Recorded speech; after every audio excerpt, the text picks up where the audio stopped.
Civil War. Somebody requested I say that right away. Had to do it. We live to serve. Donald Trump's home, Mar-a-Lago, has been raided by the FBI. This is according to a statement from the president himself. I am seeing reporters on Twitter say something similar. I have another source who messaged me saying, another journalist, they have confirmed it. Seems to be completely legit. The Hill is reporting definitively that Donald Trump's home has been raided by the FBI. It's unclear exactly why, but boy, do we have to talk about this one, because this is one of those moments when you question how long until dark days get really, really dark, you know. I don't want to say too much, but there are times in history when we talk about when people realized things were getting too dangerous in their own country. I think the former president having his home raided by the FBI when he's already passively announced he's going to be running for president, basically. And we know that this is an attempt to stop him from running. Dark days indeed. So we're going to be talking about that. I'm just going to jump straight into the promo spot. Before we get started, my friends, head over to surfinginternetsafe.com to get Virtual Shield, a virtual private network service to help keep your data safe while you browse the web. There are prying eyes, government hackers, just regular old hackers want to steal your data, major corporations tracking everything you do. A VPN from Virtual Shield gives you a basic layer of security. So again, go to surfinginternetsafe.com. They say their VPN service is compatible with all devices. It allows you to browse the web safely, securely, and anonymously using their global network of private IPs. It allows you to browse the web so that big name IP internet service providers and other third parties will not be able to monitor your internet activity. When you're using their VPN, your traffic is routed through their secure and encrypted servers. That means any restrictions, censorship, and blocks are bypassed. It's completely free for 30 days, works on Mac, Windows, iPhone, iPad, Android, and Chrome. Does all the work for you. All you got to do is download it, press go, you're good to go. They have personal, family, and business plans available. The family plan includes 15 devices, business plan, as many as you want, and it will actually encrypt your Wi-Fi connection as well, blocking hackers and everyone else from accessing any of your data. Shout out to Virtual Shield. They're our first sponsor. They've been here the entire time. Go to surfinginternetsafe.com and pick up a VPN from them if you want to have some basic layer of security. And don't forget, head over to timcast.com, become a member. We're going to have that uncensored members only show coming up about 11 p.m. And we've got new episodes of Tales from the Inverted World. I think Cast Castle is going live with the first promo introductory episode tomorrow, so we're really excited for that. And then we've got big news. 2 documentaries are moving forward in the works, and I believe the gun control doc may actually be done in only a few months because it is happening. So we're really excited for that. It's called What is an Assault Weapon? So that's really, really cool. So smash that like button, subscribe to this channel, share the show with your friends. Joining us tonight, it is an honor and a privilege to have Larry Elder. Tim, thank you so much for having me. I appreciate it.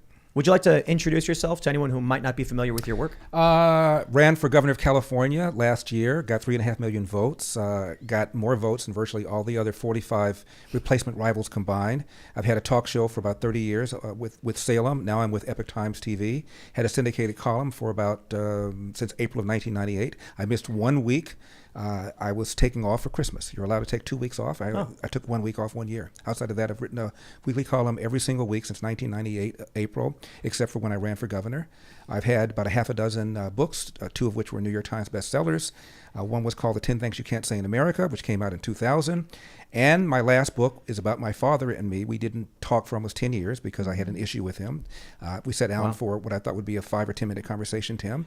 Ended up being an 8-hour conversation, after which I realized what an amazing guy he was. And I cried and apologized. We were very good friends from that point on for the next 35 years. Wow. Well, we're lucky to have you. I have a star on the Hollywood Walk of Fame, just so you know. That's cool. I didn't know that. Corner of Hollywood and Vine, southeast corner. Really? You want to touch me? Wow. Yeah, dude. So now you can stand at the corner and hear people in 25 languages say, "Who the hell is Larry Elder?" So there you go. Quite exciting. Well, we are lucky to have you, man. I'm really excited for this. It'd be fun. We also have Jamie Kilstein. I got to stop giving my introduction after the guest. I'm like, well, I'm playing the Dayton Funny Bone August 19th and 20th. What did me and my dad still don't really get along? Hey, everybody. I'm Jamie Kilstein. I am one of the cast members and writers of Cast Castle, which you guys can see very soon, along with so much other good stuff at timcast.com. I am doing stand-up comedy in Dayton at the Funny Bone the 19th and 20th. Zanies in Nashville September 8th. And the Comedy Catch in Chattanooga the 9th and 10th. You can follow me on Twitter. And also, I just wanted to say thank you guys, all the people who have asked for me to come back on the show on Twitter. And there were fans. I met IRL fans when I did stand-up this weekend. There was literally a guy in the front row in the middle of a comedy show. There was a little pause, and he just goes, "Thank you for your nuanced conversation on IRL." I was like, "All right, bud, cool." So thank you guys.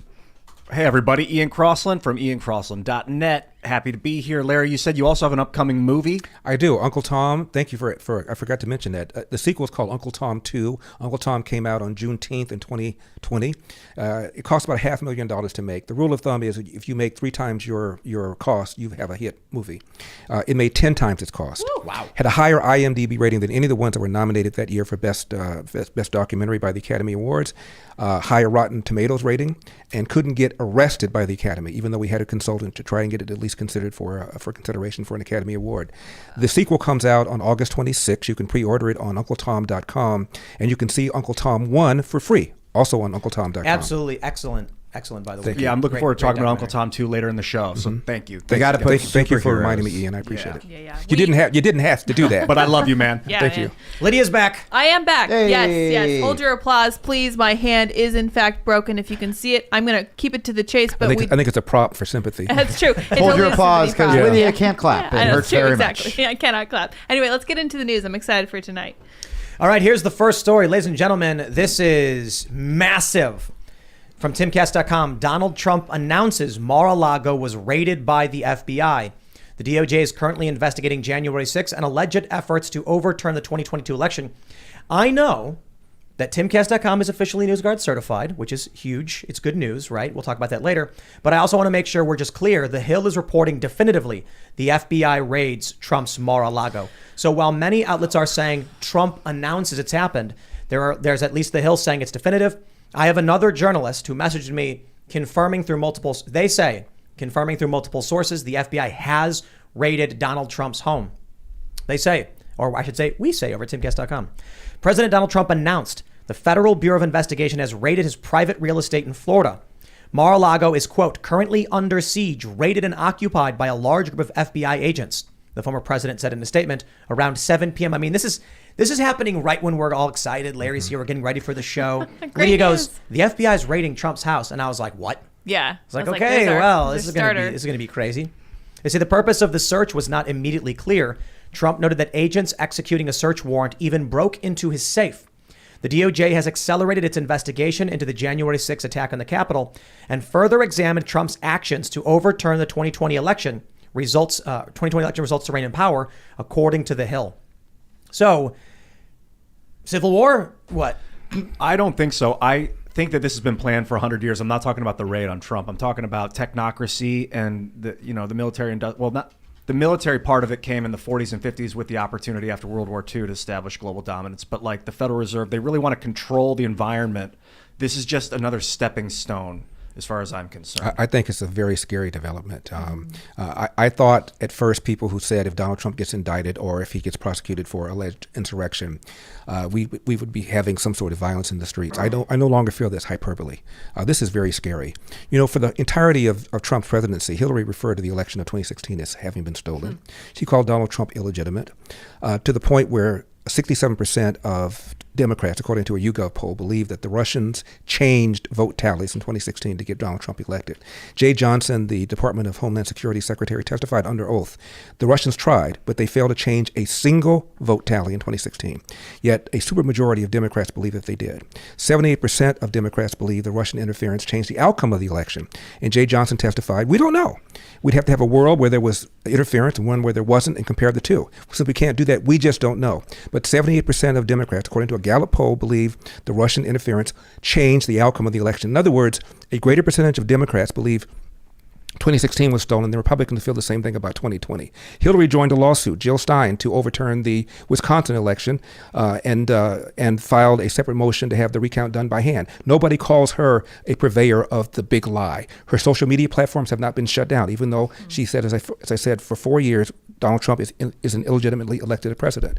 It's a double standard that slaps you in the face. Hillary skated when she clearly violated the Espionage Act. She had a private server in her basement. She got and received secured information, classified information, lied about it, and skated. And the law does not require any intent. But James Comey did this big presentation. At the end of it, he said, but she lacked the intent. The statute does not require intent. She skated. This is a double standard, and it's outrageous. And there might very well be violence in the streets now because of this. There's a couple ways I think we can look at it depending on how you want to give the benefit of the doubt to Democrats.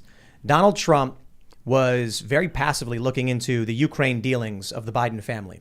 For doing such, he was accused of trying to dig up dirt on his political rival just before the upcoming election, even though Joe Biden had not announced nor even hinted that he would be running for president. I mean, this is like a year and a half before he made his announcement at all.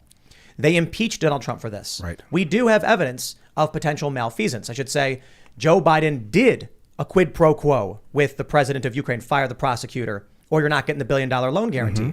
And they said, well, it was in line with foreign policy. That's not the point. The vice president doesn't have the authority to make these threats. Right. As it happens, his son was on the board of Burisma. Burisma's founder was being investigated by that prosecutor who ended up getting fired because of Biden. Now, you could argue the Democrats are looking at that and genuinely believing that's what Trump was doing. And this is what we've seen from them. They've repeatedly said you have to play the game the Republicans are playing. If they really believe that's what Trump did, then this is a tit for tat. Or we can operate under the assumption they're hypocrites and liars. They accused Trump falsely and then are now doing exactly what they claimed he was doing. And of course, Hunter Biden and Joe Biden are getting a complete pass so far. Joe Biden has said repeatedly he knew nothing at all about his son's business dealings. They got the laptop. The laptop was dismissed as Russian disinformation by 51 so-called intelligence operatives right before the election. 16% of Biden voters believe that had they known about this story, they would not have voted for Biden. And 6%, right? 16%. 16? 16% like of 10, yeah. 16% of Biden voters say had they known about the Hunter Biden laptop story, which was suppressed by Twitter, suppressed by Facebook, they would not have voted for Joe Biden. Clearly, the election then would have been in favor of Donald Trump. And Donald Trump's referred to as the big guy getting 10% on the laptop.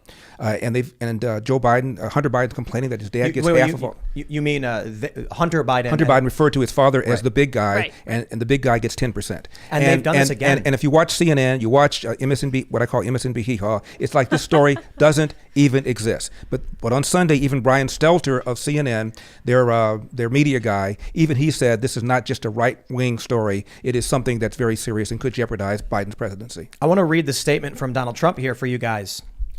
His announcement that this raid happened. He said, "These are dark times for our nation, as my beautiful home Mar-a-Lago in Palm Beach, Florida is currently under siege, raided and occupied by a large group of FBI agents. Nothing like this has ever happened to a president of the United States before. After working and cooperating with the relevant government agencies, this unannounced raid on my home was not necessary or appropriate. It is prosecutorial misconduct, the weaponization of the justice system, and an attack by radical left Democrats who desperately don't want me to run for president in 2024, especially based on recent polls, and who will likewise do anything to stop Republicans and conservatives in the upcoming midterm elections. Such an assault could only take place in broken third world countries. Sadly, America has now become one of those countries, corrupt at a level not seen before. They even broke into my safe. What is the difference between this and Watergate, where operatives broke into the Democrat National Committee? Here, in reverse, Democrats broke into the home of the 45th president of the United States." I mean, it's absolutely insane. I think he missed an opportunity. I'm not the biggest fan of Trump, but I do think he's the funniest president. That what if while they were raiding his place, that's when he just stood outside and announced he was running for president defiantly as they're like just moving safes out. He's like, by the way, I am running for president. I think that's the move. I agree. I actually said this a couple weeks ago. Donald Trump needs to announce now before they try and pull some BS like this. I also just want to say, I don't think they care. I don't think they care when he announces, whether he announces. They intended to do this. It's just, again, absolutely, completely outrageous.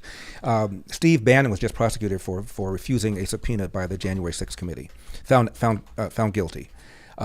Eric Holder refused a subpoena by the Republicans for information on Fast and Furious. They referred it to the court, and the federal judge, who was appointed by Obama, threw out the lawsuit. Again, just double standard.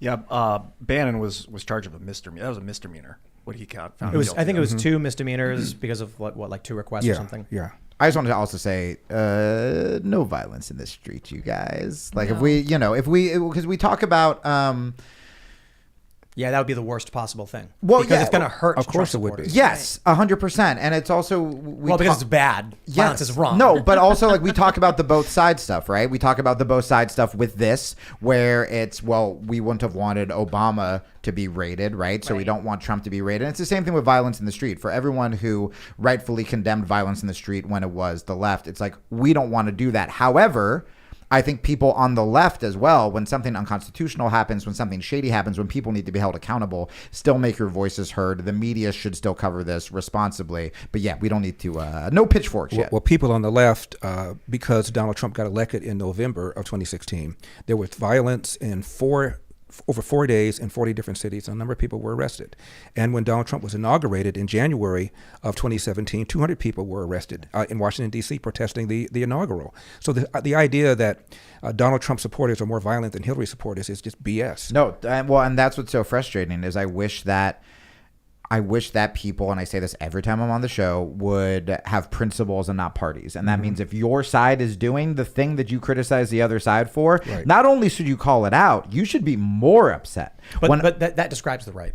Not every single person on the right, obviously, but today the right, as the media describes it, is an amalgam of a bunch of different political parties. Right. I mean, libertarians, like it's funny when they meme Dave Smith because he makes a tweet about the left overreacting and they say, here's you overreacting. And it's like January 6th. Yeah. It's like Dave Smith's a libertarian. Right. He rags on Trump all the time. Dave Smith's also a comic. Hey, what's up, Dave? Right. But so the issue is like, whatever they describe the right as is actually constantly pointing the finger and like, hey, that was bad. You shouldn't do that.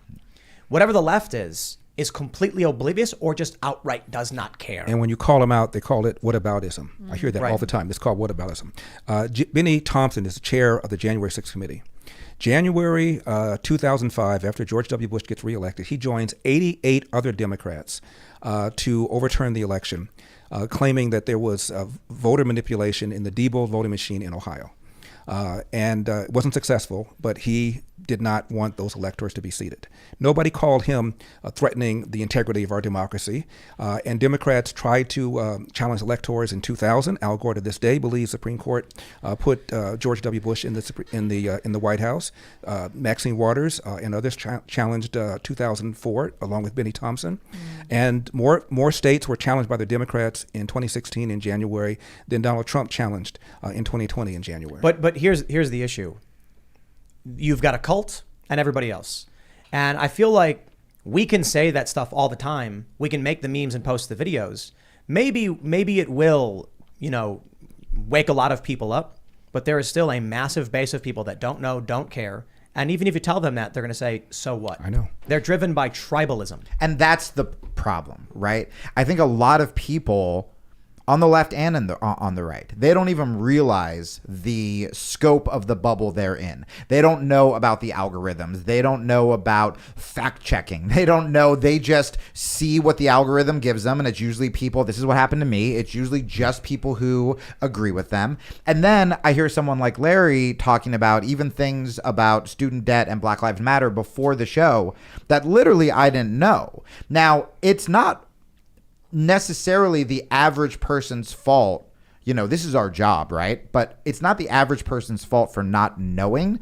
It is their fault for once you do find out something that changes your narrative, not going, oh, damn, okay, maybe I need to change my mind or look at that in a more open-minded way. I just want to point out how deluded, deranged I think the Democrats are. Jamie Raskin sent me a text asking for money for a political campaign. Jamie Raskin, the guy who who smeared me on January 6 hearings, including a clip of me reading a Fox News article alongside other people calling for a red wedding, texted me saying, I need your help, please donate. Now, He was, by the way, one of the 88 Democrats that voted not to certify the election in Ohio in 2005 January. You're like, unsubscribe. Yeah. we're busted. Look, I've been saying civil war for some time. Here's what people miss. There's single layer issues, and that seems to be the only thing the left understands. They don't understand what comes next. But there are even many people that don't see beyond the first, second, or third layer of events. Back in 2018, when I'm watching people fighting in the streets, my point when I said we're on track for a civil war is that the culture war you're seeing on the ground is going to reach the highest level of government. There's no indication it won't be the case. Now we're at the point where the FBI has just raided the home of a former president. You can't get any higher than that. The DOJ of a Democrat administration has raided the former Republican president's house. They've arrested several of his administration officials. They've shackled them. It does not get any higher than this. This shows the country to the highest degree has bifurcated. What comes next? I don't know, Kansas, bleeding Kansas, with what's going on with the abortion voting. The only reason I'm very hopeful that there's not going to be a civil war is because people on the right have guns and most people on the left don't know how to fight. That's not the issue, though. The issue is the DOJ has been weaponized. Well, that's not good. So you hear people on the right say, oh, the right's got guns. What does the left have? Well, the socialists have guns. The Socialist Rifle Association exists, and Democrats are weaponizing law enforcement in ways that conservatives won't do. Jamie, let me give you an idea how scary it gets. I have a friend that I've known for over 40 years. Okay. He was my closest friend. He has a son with special needs. And he's convinced that Donald Trump, quote, mocked a disabled reporter. There was a poll in 2016 before the election. The number one reason likely voters gave for not wanting to vote for Donald Trump is because he allegedly mocked a disabled reporter. Yeah.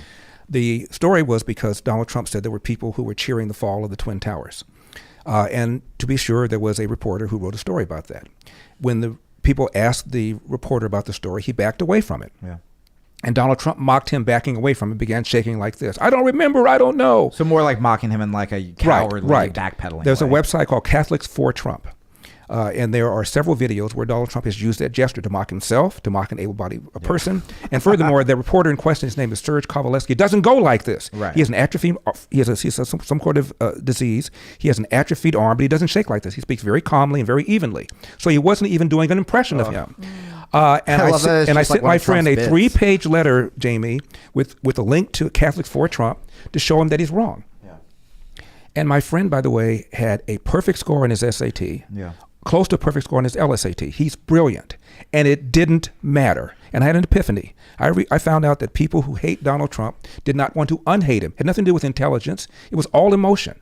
And this guy was invested in disliking Donald Trump, invested in this story. It is not true. So I have a question.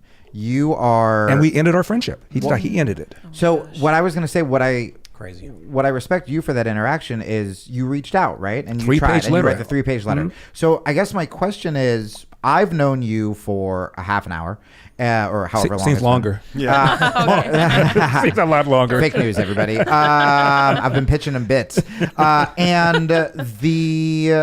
You seem like you've been very kind and intelligent, and I've learned things.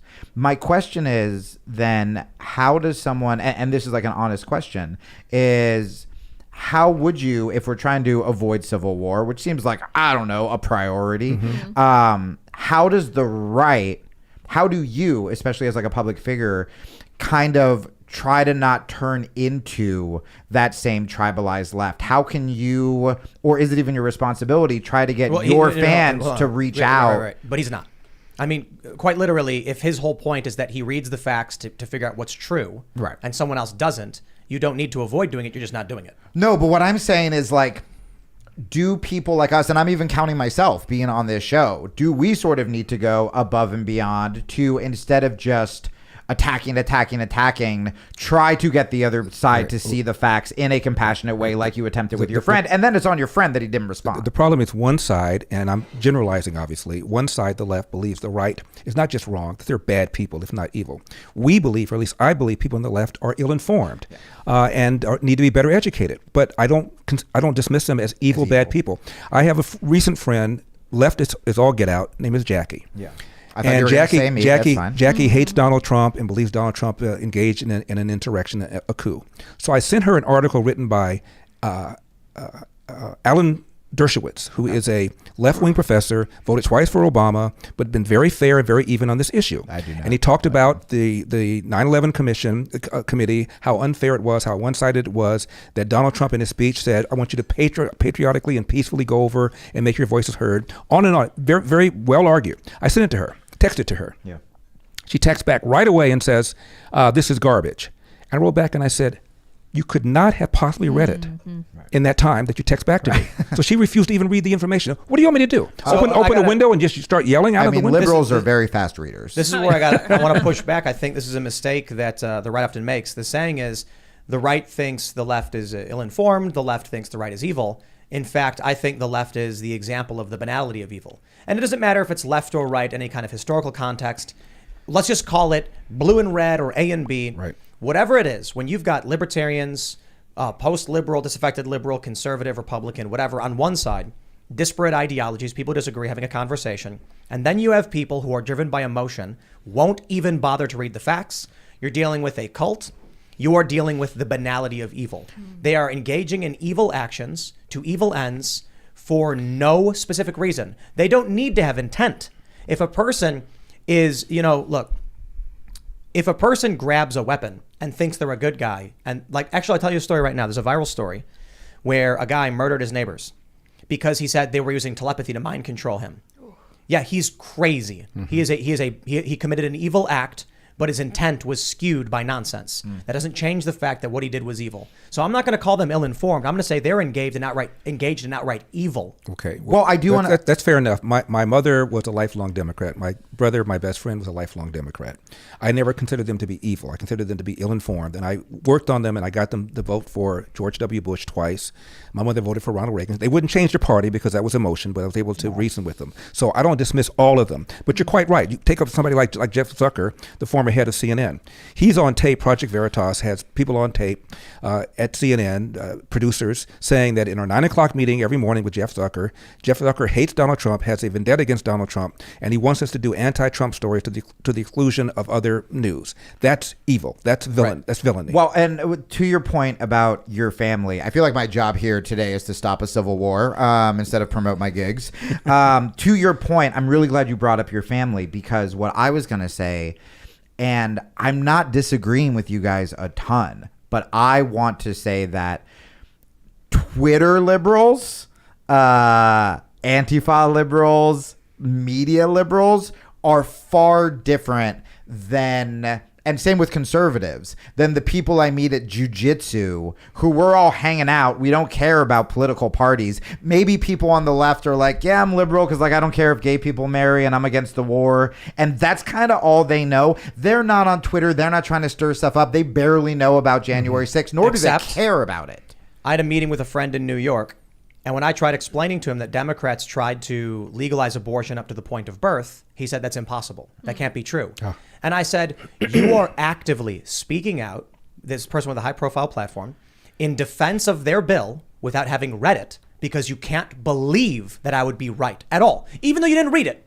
That's the banality of evil. When people engage in evil actions and it's become a normal process. What That's I don't the problem. understand, though, man, is like, I'm an artist, which means legally I have to hate myself. So I cannot be a special case. I cannot be the only person that when in a room with you guys hears something I don't know and go, oh, damn, I never thought of it that way. Except I feel like there are other people out there like that. During the debates, Bernie Sanders was specifically asked, do you believe that there's a point beyond which an abortion is murder? I don't know. Are you gonna? And he basically said no. And when I was running for governor, the Texas so-called fetal heartbeat bill got passed, and I was asked over and over again about abortion because I'm pro-life. And I said, will you just ask my opponent, Gavin Newsom, just one time, at what point does he feel that pregnancy has gone so far that it would be then become murder? And they never ask him. And his position is up to, including the moment before birth. Although, Larry, I can say if we disagree on everything else the rest of the show, we can agree and become friends on the fact that I, too, do not like Gavin Newsom. got great hair though. He's got so great hair. handsome. But he looks like Yeah. American Psycho, you know? Yeah. Regarding the banality, it's the basements in the body. it's hair. come up a few times about accusing people of being the banality of evil. Tim, you have actually called me the banality of evil multiple times, but I think that like That's true. Never stuck. we're supporting not know. slavery in China that's getting us this cheap technology. Like my cell phone was only $600 instead of $1150 because it was made by Chinese slaves. We have factory farming. Like that's not evil. That's evil Yeah. to do that to animals. Yep. But we live that. That's part of our existence. We are the banality of evil as Americans. We are fascist, and that's just part of the game right now. I disagree. So my point on the banality of evil is an individual who's taking direct action that is evil. This is an interesting point. If you've ever watched the show The Good Place, Yeah, it's one of my Great favorite show. shows. they make the point that life has become so complicated, it's impossible to get into the good place, basically heaven, because no matter what you do, you're doing something bad. You buy some flowers for a friend to cheer them up. Well, those flowers have pesticides, which is killing bees, which came from slave labor. I can understand the complexities of human life on the planet, and like you mentioned, sweatshop labor and all those things. But there could be people who are actively opposed to that, speaking out against it and trying to stop it. The difference is when you cheer on and vote for intentionally FBI raiding that being weaponized to go after people and destroy. That's very different. It concerns me because at least I was taught like that's not good. You don't want to support the evil that you're trying. You don't want to use evil to destroy evil. It doesn't work like that. You become the evil you're trying to end. But I don't know if everybody was raised like that. And if they weren't, then maybe they're banal. Is that the right word? It is now, We're buddy. talking about two different things, Banal. though. Banal. We're talking about two yeah. different things, though. I agree with you. There is an issue that we all kind of just churn along, not realizing that the computers we have are made by people who are, Foxconn Labs when they're committing mass suicide and things like that. Those are all really bad. And for a lot of people, like I immediately stopped using iPhones when I found out about that. Granted, a lot of components still come from those factories, but I was like, I didn't know. And when I learned, I said, I have to change that. I can't get mad at you for the green bubbles anymore. But when it comes to what's happening with what, Larry's talking about, trying to let them know, they say, I don't care. That's the difference. Yeah. And what also is scary is the unwillingness to look at the result of your actions, even if your actions were the intent was a valid intent or a kind intent.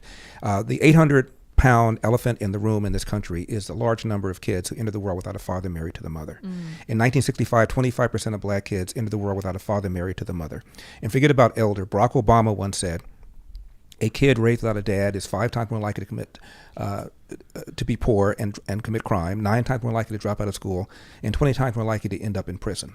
Now it's 70% of black kids entering the world without a father married to the mother. It's because the welfare state has incentivized women to marry the government and incentivized men to abandon their financial and moral responsibility. 40% of all kids in America are born without a father in the house. 25% of white kids, half of all Hispanic kids, and we are doing nothing about it. We're not even talking about it. Even Republicans don't talk about it. And when you don't have a father in the house, it's not just a financial problem, which is huge. It's you don't see two adults interact civilly, resolve problems. You don't see somebody get up and go to work in the morning when he doesn't feel like going. All the values that it takes in order to be a responsible citizen, you don't have. That's why we have so much crime and such dropouts right now, and a lot of people who are functionally illiterate. 85% of 8th grade black kids in America can neither read nor write at proficiency levels. That means 85% of 8th graders, black 8th graders, are functionally illiterate. When you are functionally illiterate, you are easily misled by emotion. And it's a huge problem, and both parties, in my opinion, completely ignore that issue. Yeah, I think it aids certain political parties because the kids end up looking to the government. They look for a strong man. Right. They look for a father. And a boogeyman, and they look for something that made them a victim. And that's why so many black people are misled into believing that America is systemically racist.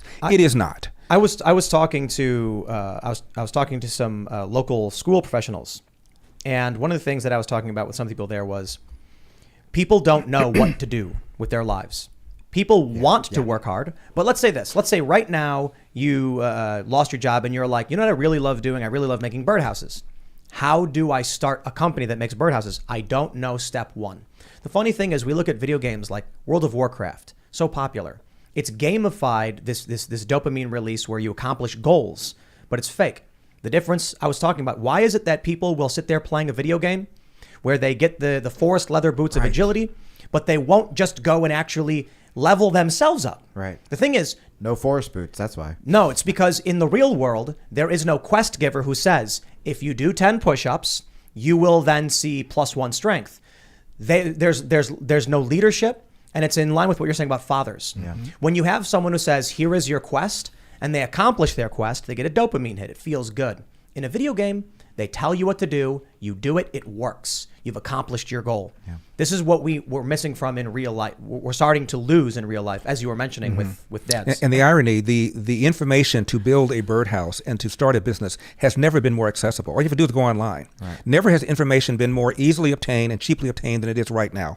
But you don't have somebody to give you guidance. You don't have somebody to tell you you need to defer gratification. Work hard. There's a connection between that and having a good result. And this is why I think one of the reasons the Democrats are so hell-bent on stopping school choice. Because you keep people ignorant, what happens? They graduate from college doing the wrong things and then think, I don't understand what I'm supposed to do. If what I did didn't work, the system must not work. Yeah. Meanwhile, people with proper guidance succeed. They find that success and they say, you can make it happen. So what I want to see happen is people get good guidance and leadership so Absolutely. they know those first steps. Absolutely. But that's not what we're getting from the school system. That's not what we're getting from welfare programs. It's what we're getting from David Goggins. Right. People like Goggins and Rogan and you, Tim. People like, I haven't followed your work, Larry, but people like Larry Elder. Like Every time I struggle, every time I'm depressed, I don't go to a therapist. I'm like, type in David Goggins. Right. Yeah. Type David in. Goggins. I literally looked up Jocko breakup advice after my last He's so breakup. great. Jordan Peterson. Ian, as I said, I've been on radio for 30 years. And in 30 years, I have not been able to get Jesse Jackson on my radio show, Maxine Waters, Al Sharpton, Louis Farrakhan, even though I've reached out to them hundreds of times.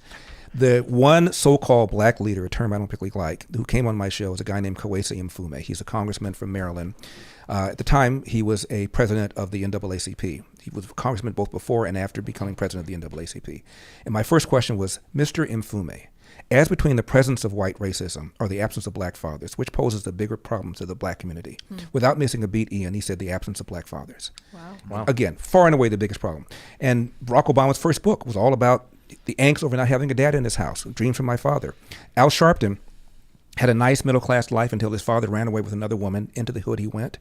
Louis Farrakhan's mother was estranged from her husband, had a boyfriend, took back up with Louis Farrakhan, and she tried to abort him with a coat hanger. Jesse Jackson's mother was a teenage mom who lived next door to a married man who impregnated her, and Jackson grew up in South Carolina when growing up without a dad was rare.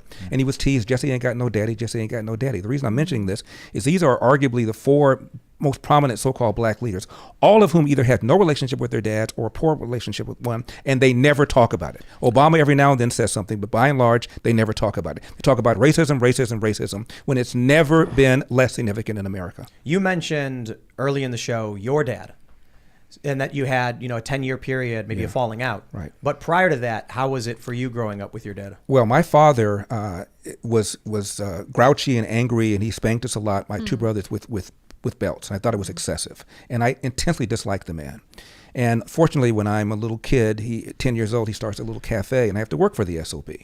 And he still yells at me. Now I'm 15 years old, Tim, and I said to myself, next time he yells at me, and we're talking about a diner where everybody can hear everything. It's not like it's privately in the back. He yells and screams at me, and you're looking at customers watching the whole thing. I said, I'm going to walk out next time this SOB yells at me. And it took me 3 or 4 times to work up the courage to do it, but I did when I was 15 years old. My dad came home. He paid me $10 a day plus tips. He balled up the $10 as I lay on the bed. He threw it at me, and he said, why did you leave? And for the first time, I spoke back to my dad, and I said, Dad, I got sick and tired of the way you spoke to me. I'm not putting up with it anymore. He walked out of my bedroom, Tim, and for the next 10 years, we didn't speak to each other at all. Wow. At all. Wow. I go to college. I go to law school. I come home to visit my mom, of course. College was in New England. Law school was in the Midwest. I come back to L.A. to visit my mom, but I'd make sure my dad wasn't around when I was in the room. You were 15? I was 15 when this happened. But then I graduated from high school. My dad worked long hours, so for the next 2 years, I just made sure we weren't in the same room. Wow. Then I go to New England for college, Midwest for law school, end up working in Cleveland, and I would visit my mom all these years, of course, but I would just make sure my dad and I were not in the same room. We said nothing to each other for 10 years. Now, just real quickly, now I'm 25 years old. I passed the California bar, the Ohio bar. I should be living large. I'm 25 years old, making the equivalent of $150K, and I can't sleep. And I know it has to do with my dad. So I told my secretary, call call my clients, tell them I'm going to be away for 3 days. I'm flying to LA. I'll be back. And so I didn't tell my parents I was coming because I didn't want my dad to prepare. So I get to LAX, took a cab to the cafe. Cafe closed at 2:30. I got there at 1:30. And my dad was shocked to see me. I had 2 big bags with me. And he said, "Shall I put your bags in the back?" I said, "No, Dad. I'm going to be here for 5 or 10 minutes. I want to tell you something." So he said, "Wait till we close." So I sat there for an hour and I said, "All right, don't tee off on the SOB. Just give him the highlights, 5-10 minute conversation. He'll call you an ungrateful son. You'll call him a cruel father, and maybe you'll be able to sleep when you get back to Cleveland." So my dad sat down, and I teed off for him for a half hour. You know how I can go. We just now met, but you know how I go, Jamie. Everybody, he can go. So I spoke for a half hour, nonstop. Every spanking, every whipping. The time when my cousin Elaine came to Cleveland, from Cleveland to visit me, and he whipped me in front of her, how humiliating that was. I told him everything. And my dad just took it. Every now and then he'd lean over and pour coffee and replenish his coffee, but he just took it. And when I was done, I was spent. I couldn't think of anything else. And my dad looked up and said, "Is that it? You didn't speak to me for 10 years because of that?" Now, I should tell you, I knew nothing about my father's life other than I knew he was an only child because we never got any Christmas presents. And I met his mom one time. Outside of that, I knew nothing about his life. I didn't care. I didn't like him. He said, "Let me tell you about my father. You know your last name, Elder?" I said, "Yes." He said, "That's not my father's last name." I said, "What? What's your father's last name?" He said, "I have no idea. I never met him." "You never met your father? Who's Elder?" Elder was some guy who was in my life the longest, 4 years. My mother could neither read nor write. She had a series of boyfriends, each one more irresponsible than the one before. Elder was an alcoholic, was physically abusive to me. And when I tried to stop him from beating my mother, he would beat me. And I came home at 13 years old, he said, and I started fighting with my mom's then boyfriend. By that time, Elder was long gone. And my mother sided with the boyfriend and threw me out of the house, 13 years old, never to return. Athens, Georgia, Jim Crow South, at the beginning of the Great Depression. I said, "Well, Dad, what did you do?" And for the next 8 hours, the man told me about his life. 2 stools as close as you and I are. And for the first time, I saw my father cry when he talked about the way Elder treated him. For 8 hours, my dad walked me through his life. I said, "Well, what did you do when you left the house?" "I went down the road. I picked up trash. I did this. I became a Pullman porter." They were the largest private employers of blacks in those days. My dad came out to California on a run. And he was able to walk through the front door of a restaurant and get served. And he was shocked. And he said, "Maybe I'll make a mental note to relocate to California." Pearl Harbor, my dad joins the Marines. I said, "Dad, why the Marines?" Anybody who's listening to us who's in the Marines knows what I'm going to say. 2 reasons. Number 1, they go where the action is. Number 2, I love the uniforms. My dad was stationed on Guam, where he became a staff sergeant in charge of cooking for the colored soldiers. Gets out, comes back to Chattanooga, where you're appearing. Thank you. And must I work that in? Where he met and married my mom to get him a job as a short order cook. That's what he did in the military. And they said, "I'm sorry, we don't hire niggers." He went to restaurant after restaurant. "I'm sorry, we don't hire niggers." Goes to an unemployment office, goes through the door. Lady says, "You went through the wrong door."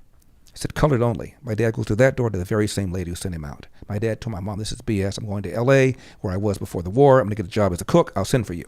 Comes out to LA, walks around for a day and a half, and he said, "Sorry, you don't have any references." My dad said, "I need references to make ham and eggs." And but they treated him the same way as they did in Chattanooga, a little more polite. Yeah. Goes to unemployment office, just one door this time. Lady didn't have anything. My dad said, "What time do you close?" She said, 9. What time do you open?" She said, 9. What time do you close? 5. My dad said, "I'll be sitting in that chair until you find me something." Sat there for a whole day, nothing. Came back the next day. She calls him up. "I've got something. I don't know whether or not you're going to want it." My dad said, "Of course I'm going to want it. I'm starting a family. What is it?" She says, "A job cleaning toilets and Nabisco brand bread." My dad did that for 10 years, took a second full-time job cleaning toilets at another bread company. He had a hookup. Cooked for a family on the weekend to make additional money. Went to night school 3 nights a week to get his GED so he could have a stay-at-home wife.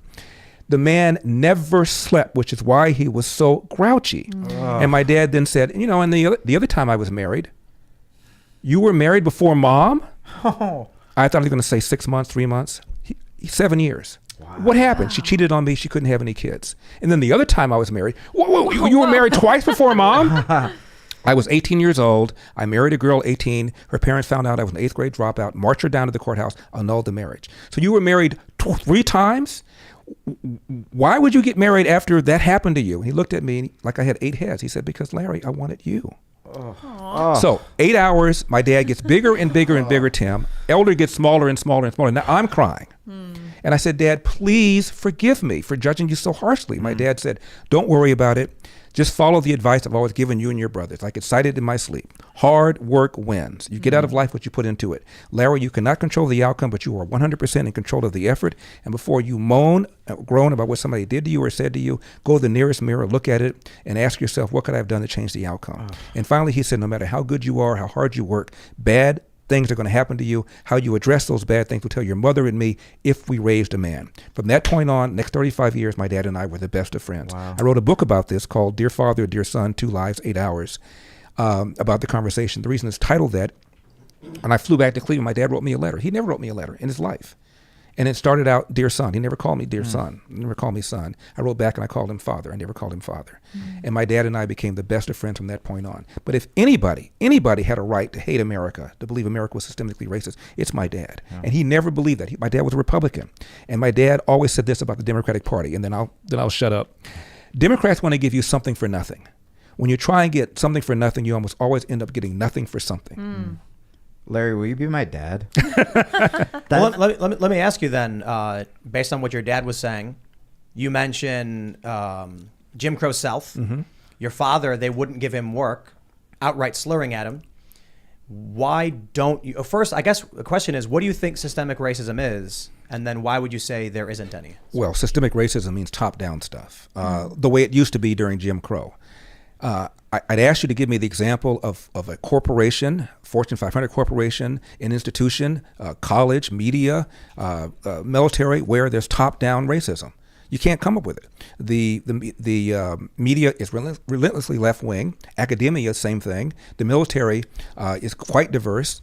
Give me the name the corporation. Whenever there's a corporation where somebody says something arguably racist, like Texaco did a few years ago, CEO on tape referring to the employees as, I don't think he said N-word, but he said something disparaging. Goes on TV, apologizes. Texaco loses hundreds of millions of dollars in equity, and then they end up having a program to advance the careers of the black employees at Texaco. Papa John, remember he was on a call one time. He said something. He was quoting somebody else and said the N-word. Lost his own company. There's a guy named John O'Sullivan. He used to be the editor of the National Review. He said, white racism exists, but its social power is weak. The social power against it, overwhelming. There's no upside today in any corporation blatantly, openly, even subtly being racist. So let me get your thoughts on this. I was down covering the Ferguson riots back when the Michael Brown stuff happened, and I did a documentary on what people there referred to as systemic racism. How it was explained to us is St. Louis is actually a very small city. Outside of St. Louis, in St. Louis County, actually, it's like 90 some odd cities. Right. These cities were formed when, are you familiar with Pruitt-Igoe? It was one of the first, if not the first, community housing, project housing, and it was in St. Louis. And once it fell into disrepair, you started to get crime in the area, things started to get bad. And white people in St. Louis started to flee the city and then form new surrounding suburbs. I bet you middle-class blacks also fled the city. It's possible. So what happens today is you have areas that are, you end up seeing racially fractured communities. One area is all white. They had racial covenants, which were eventually made illegal. But then you have, a white grandfather gives it to his son, who gives it to his, his son or whatever. You have areas that are predominantly white, black, or otherwise. What ends up happening is you have impoverished black people as a result of a lot of these policies. Because of the way the cities are set up. They should move. Well, and nothing's stopping them from moving. Move. We interviewed people and asked them about it, and they said, "Move." I lived in Cleveland for a number of years, and I remember when I first got there in 1977, there was a newscast of all these white people living in Akron, where there was 25% unemployment, complaining about the steel mills going away, Rust Belt. And I was looking at the television, and I said, "Move, move, move." But what's stopping you from moving? Get up jail, and for move. Instance. So what do you mean jail? So I want to get your thoughts Okay. on what their accusation are on their claims. What ends up happening is something they call going on tour, where if you have a busted taillight and you drive from your town 4 miles to your job, you go through 4 or 5 cities. You get pulled over in each one, you get a ticket in each one, and then you go on tour through their jails, where one $20 infraction you can't pay for turns into 4 weekends in jail, where they keep trading you to the police stations.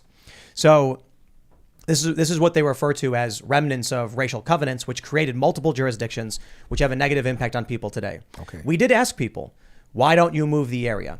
Well, people who have negative bank accounts, I mean, theoretically could just start walking. But I think for a lot of people that they don't know, or it's just not reasonable, I suppose. I'm not saying that is systemic racism. It's what they claim is systemic racism. And it's how I of course followed Ferguson greatly, and the Obama White House comes in and they accuse the Ferguson PD of being systemically racist for the reasons that you mentioned. It turns out that Ferguson is 67% black, but 85% of the traffic stops were of black people. 18-point gap, ergo systemic racism. Apply that same logic to New York. New York is 25% black, but almost 55% of the traffic stops are for black people. That's a 30-point gap, even bigger than Ferguson, yet NYPD officers, street officers, majority of them are people of color. Turns out that Obama did a study called Race and Traffic Stop, came out in 2013 by the National Institutes of Justice, which is a research arm of the DOJ. And you name the traffic offense, a black motorist was more likely to violate it, whether it was speeding, driving with an expired tag, driving without a proper headlight, driving without a seatbelt, driving without a child safety seat in the back when you have a kid. You name the offense, black motorists were more likely to commit the offense.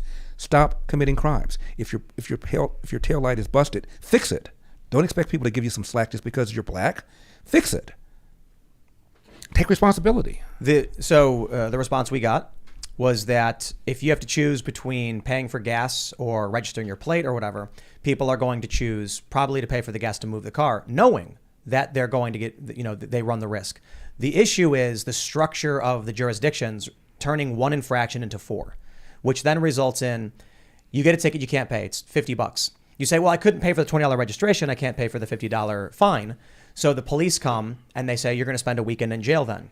But the moment you get out of jail, the next department is waiting right outside saying, you're coming to us next. So what they refer to as institutional racism is not that the individual officers are being racist, but that due to the remnants of the past, there are negative consequences for people who live in this jurisdiction today, and they don't know what to do to stop it, solve it, or get out. Again, I would just say it's a real simple solution. Don't commit crimes. In Baltimore, where Freddie Gray died in police custody. Remember, he was the one who was in the van. Yeah. There were 6 officers who were prosecuted. 3 of the officers were black. The state attorney who brought the charges was black. City council was all Democrat, majority black. The mayor was black. Number 1, number 2 running the police department, black. The U.S. Attorney General at the time, Loretta Lynch, is black, as was the president. Now, these are black people running the entire system, and still people are talking about it being systemically racist. I'm reminded of that joke that Wanda Sykes said. How are you going to complain about the man when you are the man? And I'd like to know what the officials are in St. Louis, who they are in all these areas. My suspicion is they're regular people trying to do their jobs, and they're not bigots. I just think this is just... Well, and you can still say the system's broken. You can still say that people should not be dying in police custody. You can still say that cops need better training. But do them on a case-by-case basis. Don't give me this that's what I'm saying. It should be case by case, and it always has to be all or nothing when we're screaming at each other on Twitter. But like a lot of times, it's not racism. It's that cop didn't train jujitsu and doesn't know how to put on a proper chokehold, or doesn't know when a person is completely out and just needs to be trained. There's better. a city in California called Rialto. Rialto is around 100,000 people. Racially, it reflects the demographics of California, the same percentage of Hispanics, blacks, Asians, and whites. And the cops a few years ago were ordered to wear body cams. They didn't want to at first, and they wore them. After a year, what happened? Police complaints fell 90%, and police use of force fell 50%. Not because the police were engaging in any kind of different activity. They behaved as they always were. They've always been trained. Civilians stopped lying on them, and they started complying. And as a result, the police didn't need to use the force anymore. No. They stopped filing lawsuits, and because it's illegal to file a false lawsuit against a cop. So it turns out the civilians were the ones who were making a bunch of false allegations, as did Michael Brown during Ferguson. Michael Brown's friend, who said, "Hands up, don't shoot," turned out to be a complete lie. Even Obama, it was I think Holder, Eric Holder's Department of Justice at the time, yeah. And it turns out that the Michael Brown's DNA was on the officer's gun. He tried to get the gun, and his friend, I think his name was Dorian Johnson or something, said that my friend said, "Hands up, don't shoot." And it turns out a complete and total lie. They lied. The police are lied on all the time. And when they got busted because of Rialto, they stopped doing it. I just wanted to circle back real quick to what you were saying about, actually what Tim was saying about this kind of when you feel like you're underwater, right? I don't have money to get out of these situations. I think a lot of what we're talking about right now, it's institutional problems, right? It's the government, welfare state. We're doing a lot of talking about them. But for people listening to the show, right? Before you have a kid, before you're ready, or split on the mom, before you end up in a situation. I mean, man, I've been in situations where you just feel like checking out is the only answer, where it's, you're broke and you finally get a thing and then that falls through and then you just keep digging. Because man, I was so touched by the story you told about your dad. What's your personal advice? So forget the institutions right now. It's real to simple. People listening. Probably the most prominent think tank on the left is the Brookings Institution. And one of the ones on the right is called the American Enterprise Institute. They don't agree on anything, but they agree on what they call the millennial success sequence. Finish high school. Ideally one where you can read, write, and compute at grade level. That's why I support school choice. But first of all, finish high school. Don't have a kid until you're 25 years old. Until you're 20 years old. Get married before you have the kid. Get a job, keep that job, any job, even a minimum wage job. Don't quit it till you get another job. Within 6 months, you'll get a raise. And finally, avoid the criminal justice system. Committing an act of crime is a voluntary act. You don't have to do it. You follow that formula, you will not be poor and you'll get to the middle class. You don't, there's a very good chance you're going to be poor. So there's, I agree mostly. I would just say, when it comes to, at least where I grew up, ignorance of the law is no excuse for breaking it.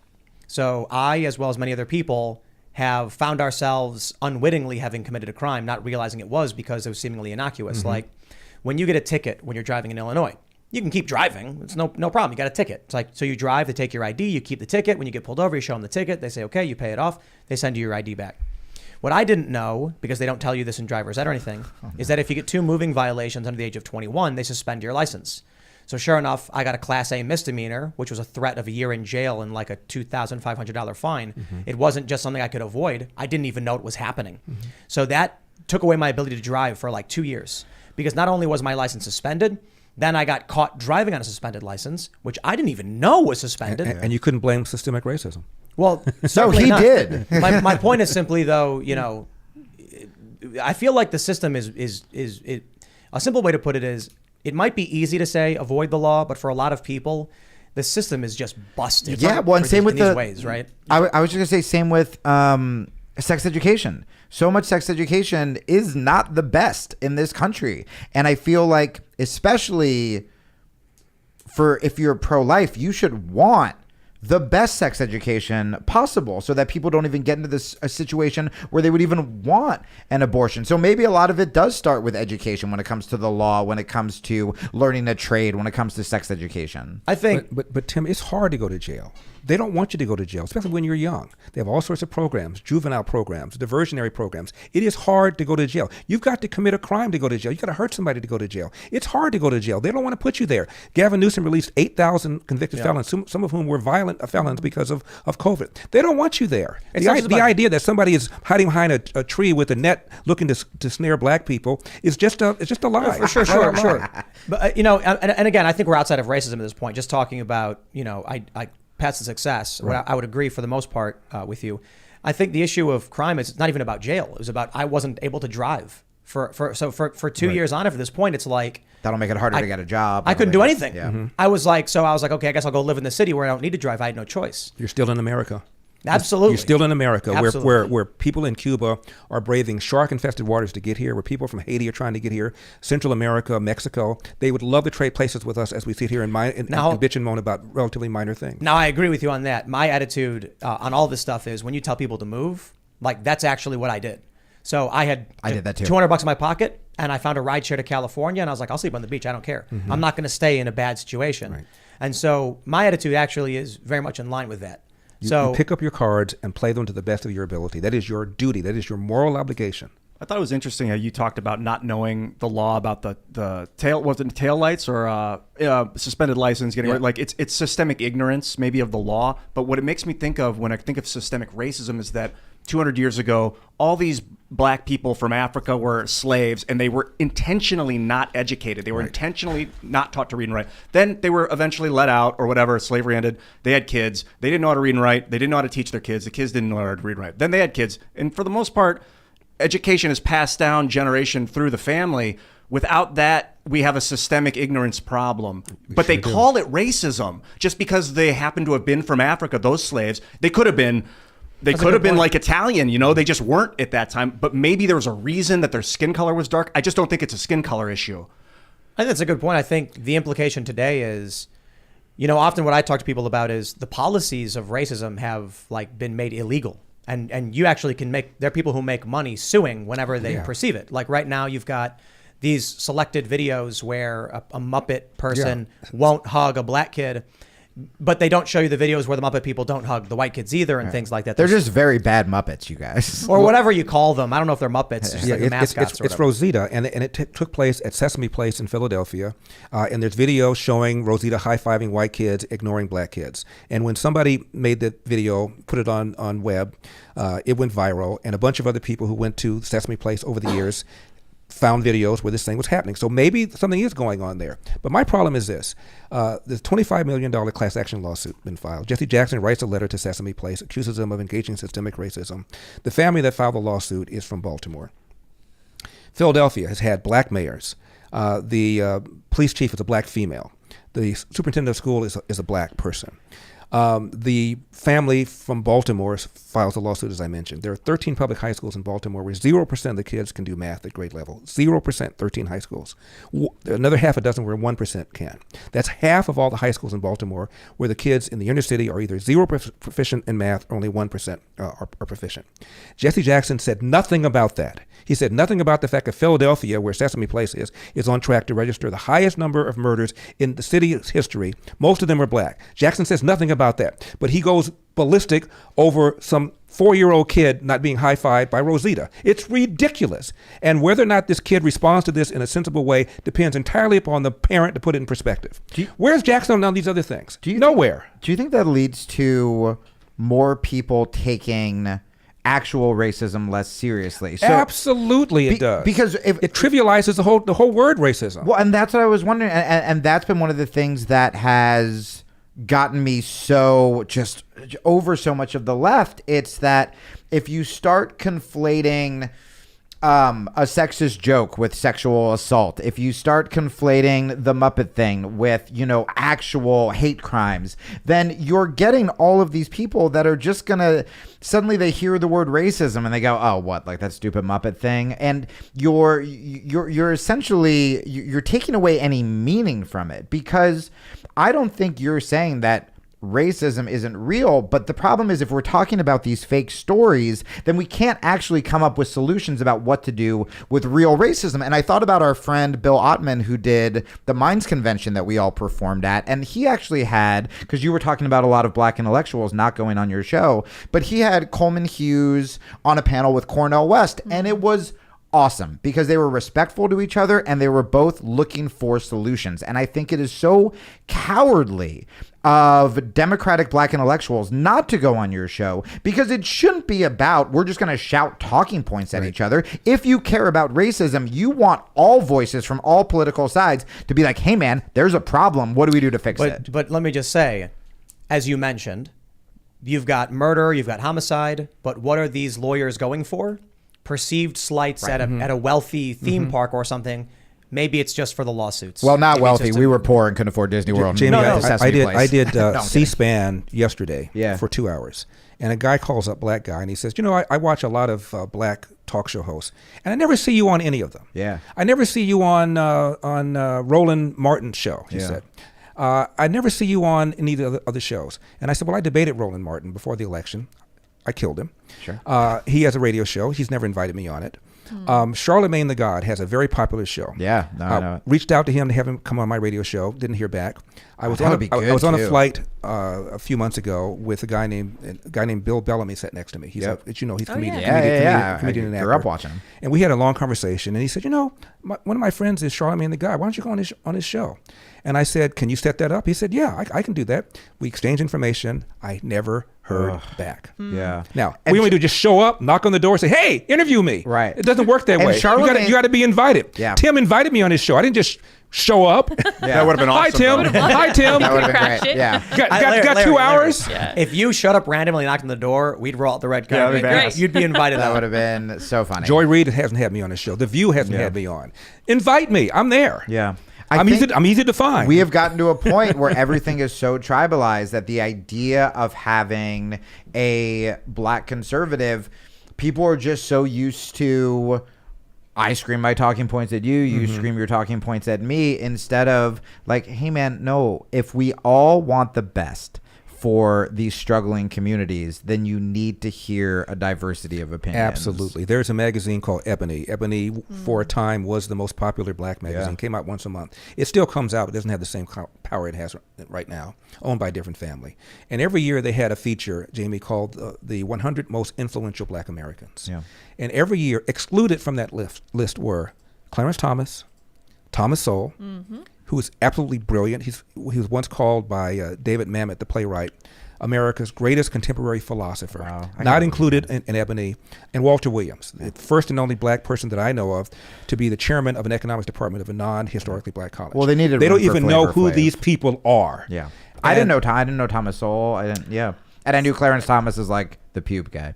Like that's all we're told on the left. You know what I mean? Where even if you disagree with him, it's like, whoa, you still have a black person on the how do you Supreme Court. exclude somebody who's on the Supreme Court I know. from one of the most influential black people in America? No, I agree. How do you do that? Yeah. But they did it every single year. And of course, I was never in it, and a bunch of other people who are younger black conservatives were never in it. Yeah. Have you you've seen the polling data probably more so than I on black voters as it pertains to the Democrats moving forward, and it's looking really bad. I hear. Is that correct? Yeah, well, it's down. Blacks are still the only major demographic where Biden is still above water. And by the way, since you brought this up, there's this business about drop kicking Biden, Kamala Harris in favor of somebody else because their poll numbers are so bad. Kamala Harris's are worse than Joe Biden's. Never going to happen. The nominee in 2024 on the Democratic side will be Kamala Harris. Really? If Joe Biden can't make it. They have no choice. Black people are the most loyal part of the Democratic base, and black women are more loyal than black men. And her approval among black females is probably in the mid-70s. And if they perceive Kamala Harris to be dropkicked for somebody else, especially a white man, after for decades they've indoctrinated black people into believing when you criticize a black person, often the criticism is because of sexism and racism.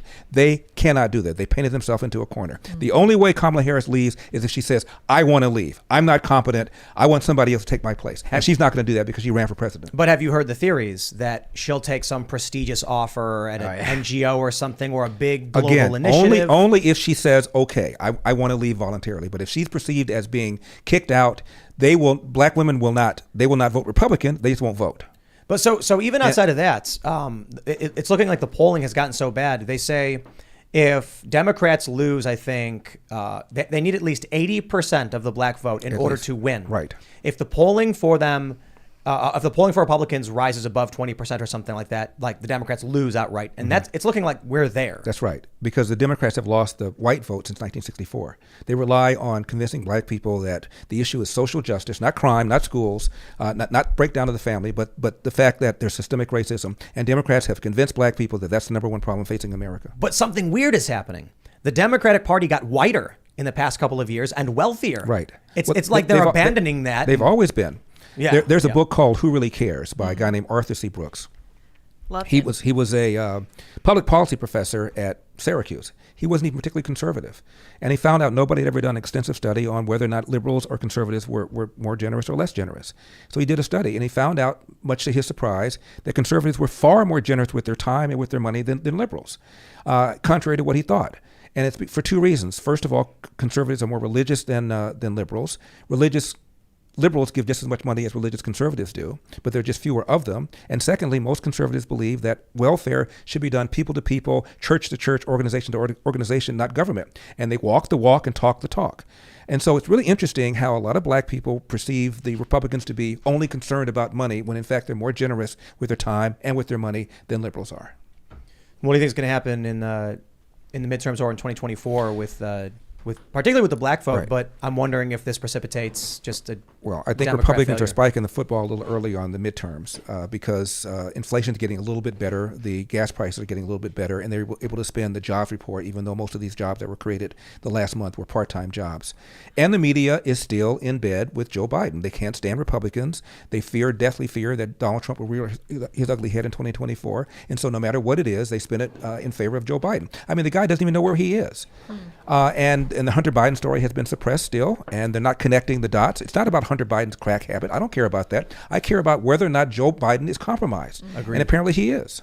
Yeah, I've been saying this, man. People they look at the historical trends where the president's party loses seats in their first term.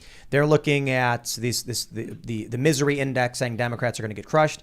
And then there are some polls that just came out recently in aggregate showing that the race has tightened. That Republicans, so for months, we're talking about how Republicans were up three points in the generic ballot, Right. which is apocalyptic for Democrats. Right. Now it's like 0.1, or even I think 538 has it inverted. Democrats have took the lead again. That's right. Still, historically, that should signal Democrats losing. But I'm telling people, if you look at that stuff and you think that means, if you're looking at all this stuff and you think you've got it in the bag, you don't. People need to go out and act as though no matter what the Absolutely. no matter what the polls are, you need to get 3 or even 10 of your friends to go out and vote. Yeah, we're treating Biden right now like a toxic boyfriend or girlfriend, where it's like, I know I should break up with her, but I don't want to get back on Tinder. And it's like, we have to. We have to hold it. And we don't know how the reversal of Roe v. Wade is going to play. There are lots of things that can happen between now and then. That seems to have helped Democrats. It has, yeah. So if you look at the real, Certainly helped their fundraising.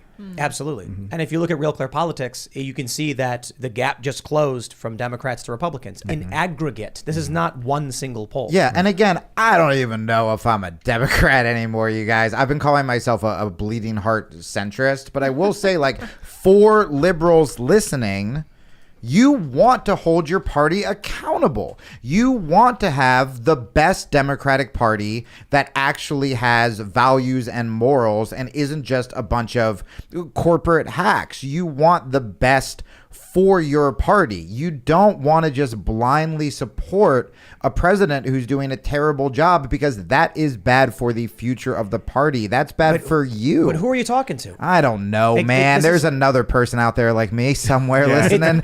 You just changed somebody's life. Yeah, I feel- hope so. I feel like for you had to get thrown to the wolves by the left before you finally. Well, that's why I'm trying to help everybody listening. It's like, guys, don't rock bottom like me. Don't let your life be destroyed before you're like, maybe I should have a Republican friend. just one, because they'll be like, I don't care about your politics, man. What was And the, I'm like, oh, we can just hang out and play basketball. what was the spark where you realized something was amiss? I mean, I did before my life fell apart. It was when I would hang out with prominent liberals and they would talk a certain way and say that certain things were silly. And then they would go to their Twitter and say the opposite. And that's why I'm like, oh, we're lying. It was when the first time I talked to people who were more conservative or libertarians were people of color at my jiu-jitsu gym, where when I went to like staff meetings of liberal publications, their get-togethers in like Park Slope, Brooklyn, it was very, very white and You're very, like- very privileged. You're like, hey, all that stuff you're saying, it applies to this room. And they're like, shh, shut up. Yeah. Get out. But it was that. It was they'll be tweeting about Black Lives Matter as they're walking down the street, and then they're like, oh, black person, cross the street, cross the street, cross the street. Like, it was just, it was the hypocrisy. This is Sweden, in my experience, to the T. Because I went to Sweden. Do you remember that when Donald Trump said, the last night in Sweden thing? Do you remember that? So this was back in 2017. There was a documentary that came up on Fox, or like a short, talking about crime going up in Sweden. I go there, and I find that a lot of the claims are largely exaggerated and didn't understand the complexities of Sweden. But what I did find is that people in Sweden are, so many of them, not all of them, but so much of their culture was very much in advance of how the U.S. was.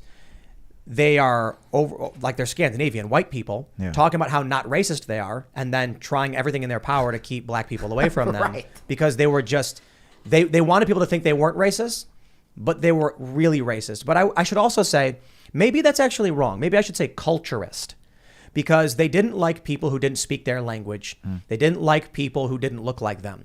So it was not just race. It was even white people who didn't speak, Swedish. They'd be like, well, we don't want to work with you. It's just we don't want you around. They're just D-bags in general. I'm thinking like if I was raised in like a tribe in Africa with people with darker skin tone or whatever, then I would be weirded out by people with light skin tone if I saw, not necessarily weirded out, but like it's a familiarity bias. I don't even know what racism is. Like I think racism small r and racism big R. Big R is where you're like, you're different than me.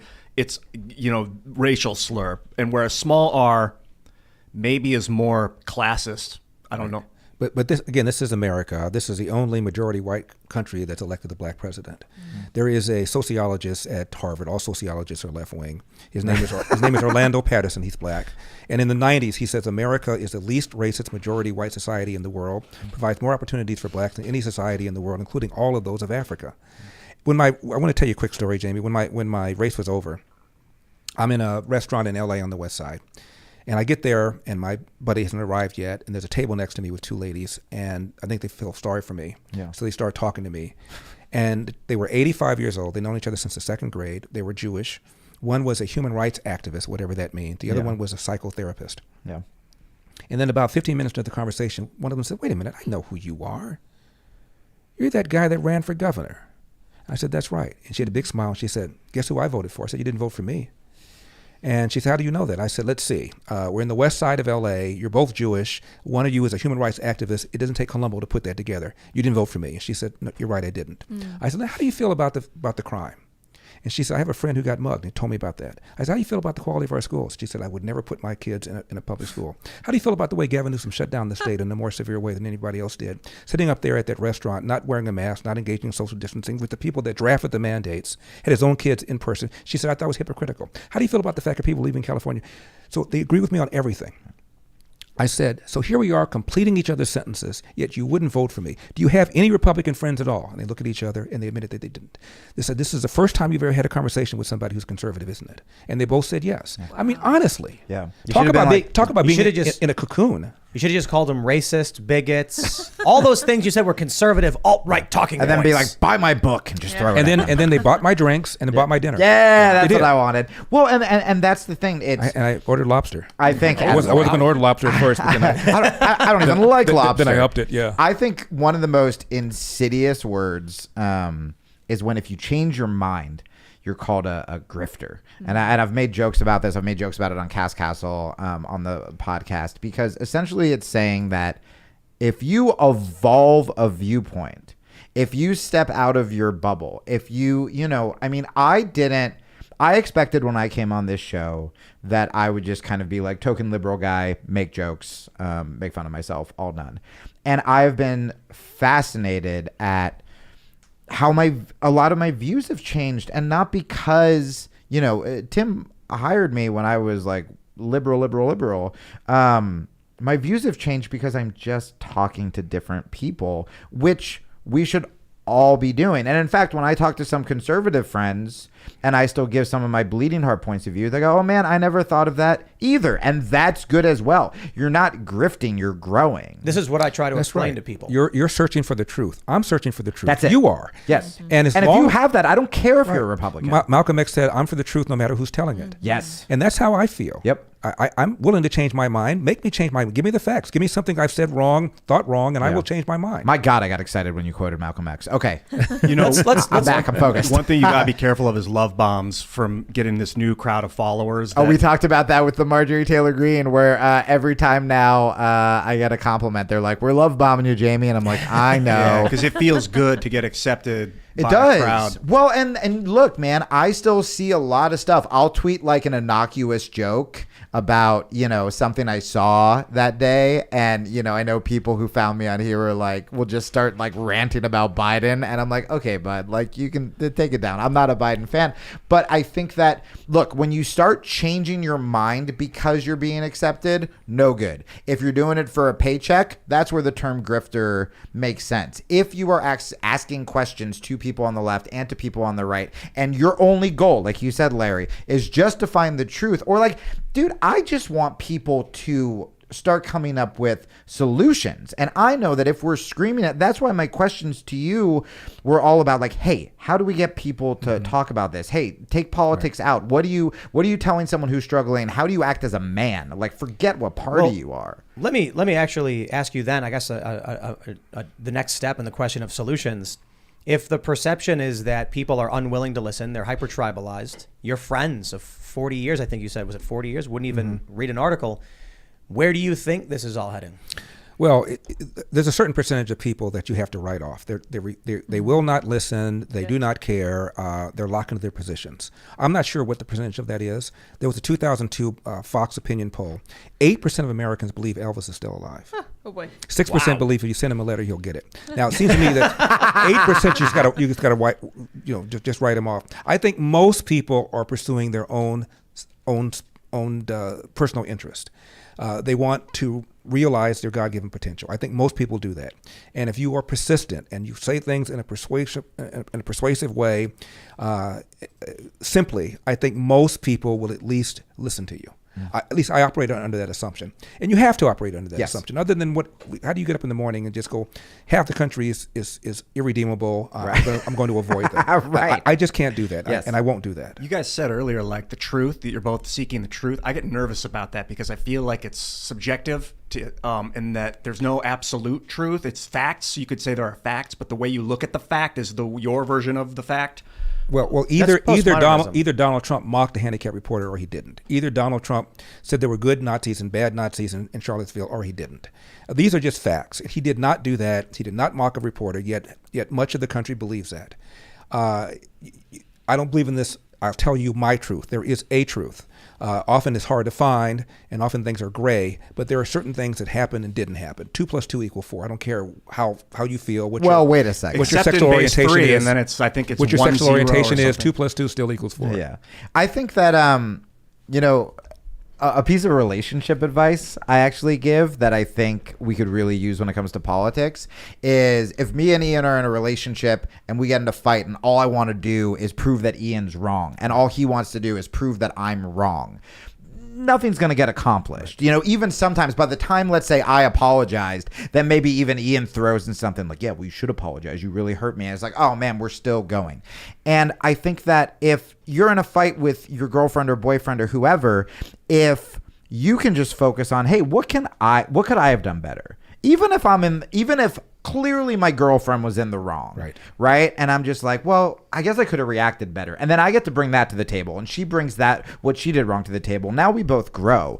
I wish that Republicans could hold themselves accountable more, liberals could hold themselves accountable more, and instead of just attack, it could just be, hey, how do we get better? And again, I don't even know. I think you what got to the hell I listen am to the anymore. people you don't like. That's what it is. It's heroic. Of course. Like the truth is factual, but the way people feel is how you convince. So people I think some people maybe want to just lay it on the facts and be like, this is the truth. But if you don't feel what they feel about it, then it's not, the word true doesn't really ring. You have to connect with them on like a human level. I'm sure you've learned that in years of radio and speaking, where it's, if you're just shouting facts at someone who disagrees with you, you're right. They could totally tune out. But if you can actually connect with them as a person through like stories, like the stories you tell about your friends, I go, ooh, I've had a friend I've had to walk away from that. And you feel it and you can connect to it, and then you can listen. My mom used to say, the truth will not set you free if delivered without hope. I'm gonna write that down. Oh, that's a good point. That's beautiful. I want to jump to this story and announcement. Ladies and gentlemen, TimCast.com is officially NewsGuard certified. Let's go. They gave us a score of an 82 out of 100. The reason I think this warrants a story is why they gave us an X on one issue of gathering and presenting information responsibly. To put it simply, we adhere to all standards of NewsGuard. For those that are not familiar, NewsGuard is a certification agency that rates all news organizations. It is used by big tech companies to determine whether or not you can share the content or it gets seen by others. Because in about 5 stories out of 4,000, it's 3,892 stories. 5 of them had issues. 1 of them, I believe, was a fact issue. 2 of them were for quoting the president himself, and 2 were because we had sentences that were just a little too similar to other organizations, even though the sentences themselves were quite generic. The reason why I think this is relevant, This affects how we get viewed on Facebook if you share one of our articles. This is how the Cathedral operates. We use NewsGuard as a bias checker on our own. It's also a shield. If we report a story that says, how about this? The Hunter Biden laptop was confirmed and the emails in it are known to be real. Well, if someone tries claiming we're spreading conspiracy theories, I need only look to the Daily Mail and the New York Post, who are certified by NewsGuard and said this is true. And then I can say, take it up with that certified agency used by big tech companies. They claimed that because in 2 articles, we did a fact-based report, Donald Trump says, quote, in response to quote, that because we didn't run a fact check, we are irresponsible and sharing misleading information because, as NewsGuard said, Trump's quotes were provably false. I said, okay, how about this? We weren't doing a fact check article. We were just reporting the news. But if you want, moving forward, we will include a fact check. Here's where it gets really funny. As I stated, this is what the institution, the Cathedral, uses. It's funded by, I believe, Microsoft and Bill Gates particularly, or people mention it. It may just be Microsoft. In the nutrition label, and again, I have to stress this because this is what they consider to be the standard for big tech. They had 4 errors outright. Incorrectly labeling my job at Timcast, at Vice, and at Fusion. Falsely labeling the Tales from the Inverted World as science fiction and fantasy. They corrected all of those immediately only after I told them they made the mistake. They injected opinion, referring to Cass Castle as mundane. And the best part of the whole thing is That's the most offensive part of all. Thank you. Yes. Hilarious. I think it's Well, stellar absolutely. work. Yeah. Anything but. They have injected a false quote from me, which has to be the most egregious thing. And this is what I want to say. And I want it to be on the record. And forgive me if it's a bit internal or esoteric to the industry. When you have an organization that violates its own standards and accuses you of bebeing irresponsible, well, now we have... The FBI? I'm just kidding, by the way. I don't Perhaps, know if the FBI yes. does that. Well, you've got an issue there. So let me, I want to show you this. They say, asked by NewsGuard about the above unchallenged claims. This was because we said, Donald Trump says, quote. Mm-hmm. In an email, Poole said, we will institute a policy immediately on all quotes here's what they wrote.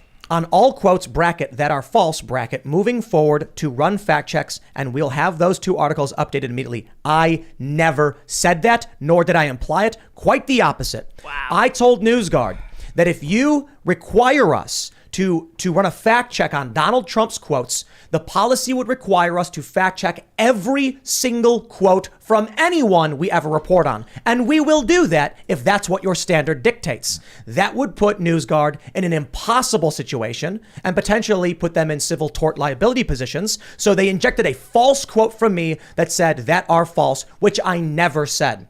I have requested a correction twice now on that false quote. They have not corrected it. So, But Tim, they did not call you the blackface of white supremacy. now that's true. special. So, huh? so give them that. That should be the blurb on every give 'em book. that. Give 'em This that. is the standard by which the media operates. It is an impossible standard. That being said, an 82 out of 100 is one of the highest ratings you can probably get. We got 1 ding. But we have 5 articles out of 3,892. This needs to be said so that you all understand. For one, I am already preparing litigation. NewsGuard, you are being warned, okay? I will be very distinct and clear. Give me standing against Wikipedia, and I will launch a lawsuit in 2 seconds and put my money where my mouth is. NewsGuard, you want to claim we are irresponsible? Here's what they claimed. Because they alerted us to 5 articles and we didn't catch them, that means we're irresponsible. I got 6 errors from you on your own website. If your standard is that we have to be more responsible than you are, I'd love to see you file that in court so I can parade it around after we file if you don't correct this. Also, what are the news organizations that led us into war with Iraq? What are their ratings? 100 out of 100. Ladies and gentlemen, I give you USA Today.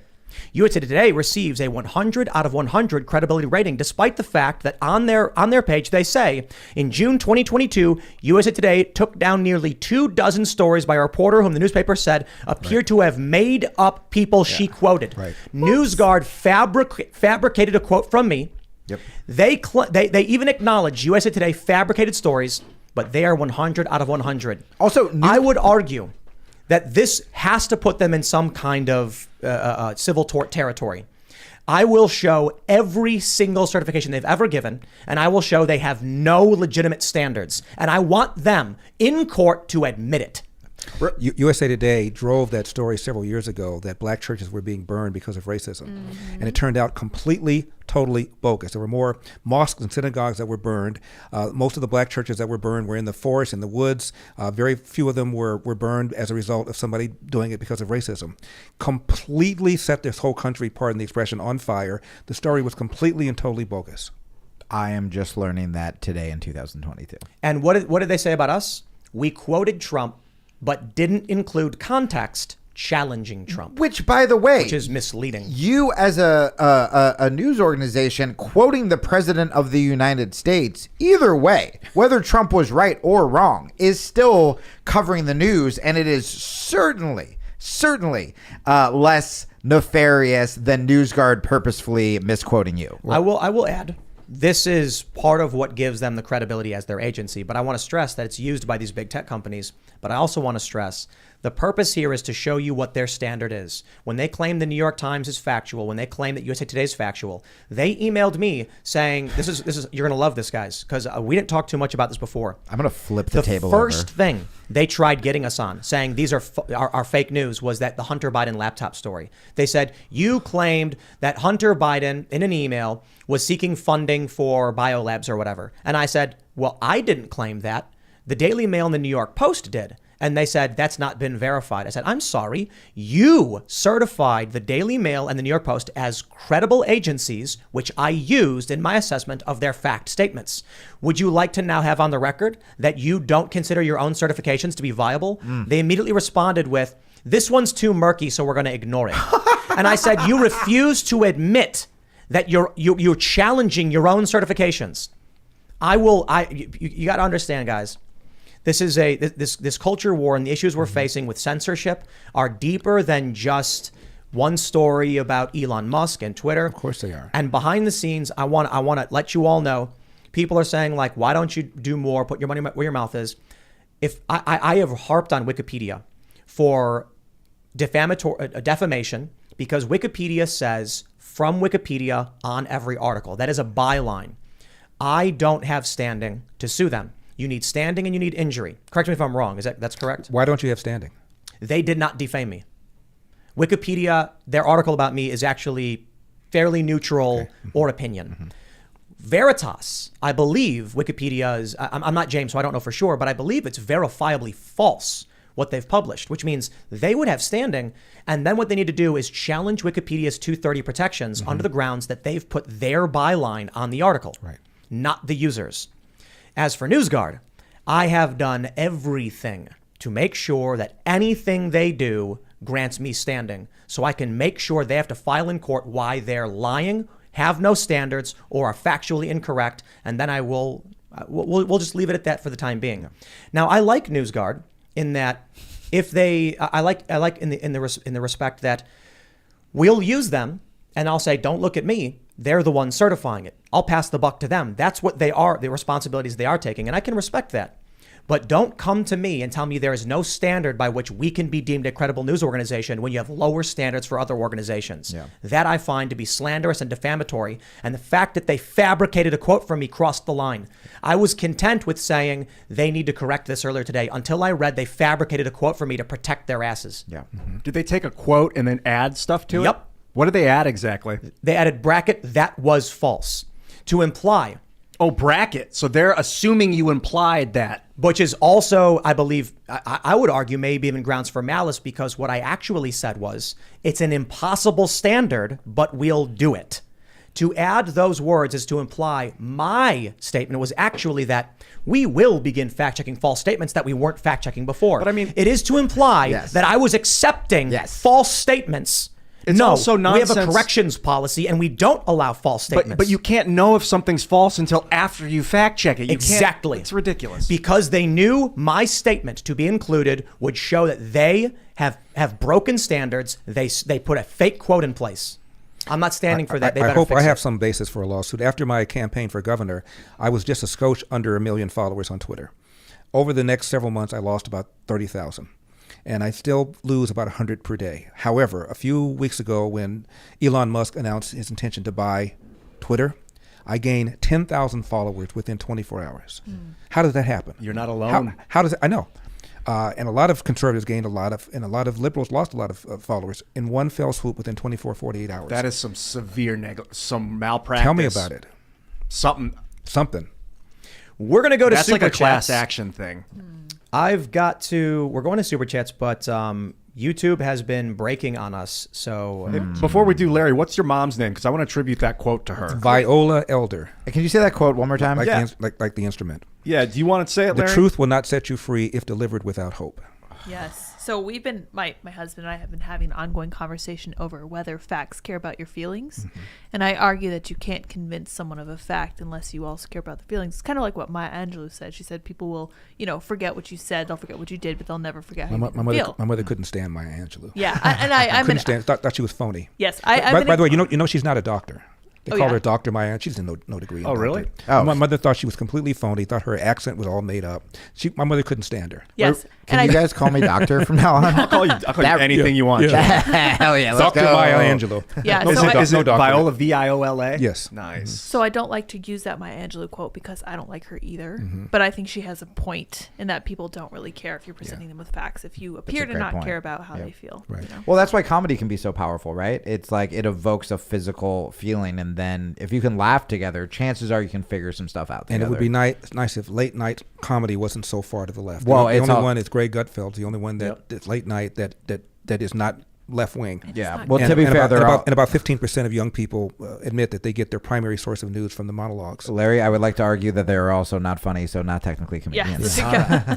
well, we're going to go to super chats. If you haven't already, would you kindly smash that like button and subscribe to this channel? We are going to have the members only uncensored after hours show that will be published on the website, timcast.com, at about 11 p.m. Stick around for that. Let's read some super chats. Got 'em. YouTube imploded, but we found a way to make sure we can get through as many as we can. We've got, Late Night HVAC says DeSantis Elder 2024. I'm liking it. That sounds All great. right. Where do I sign? I'm making no announcement, but where do I sign?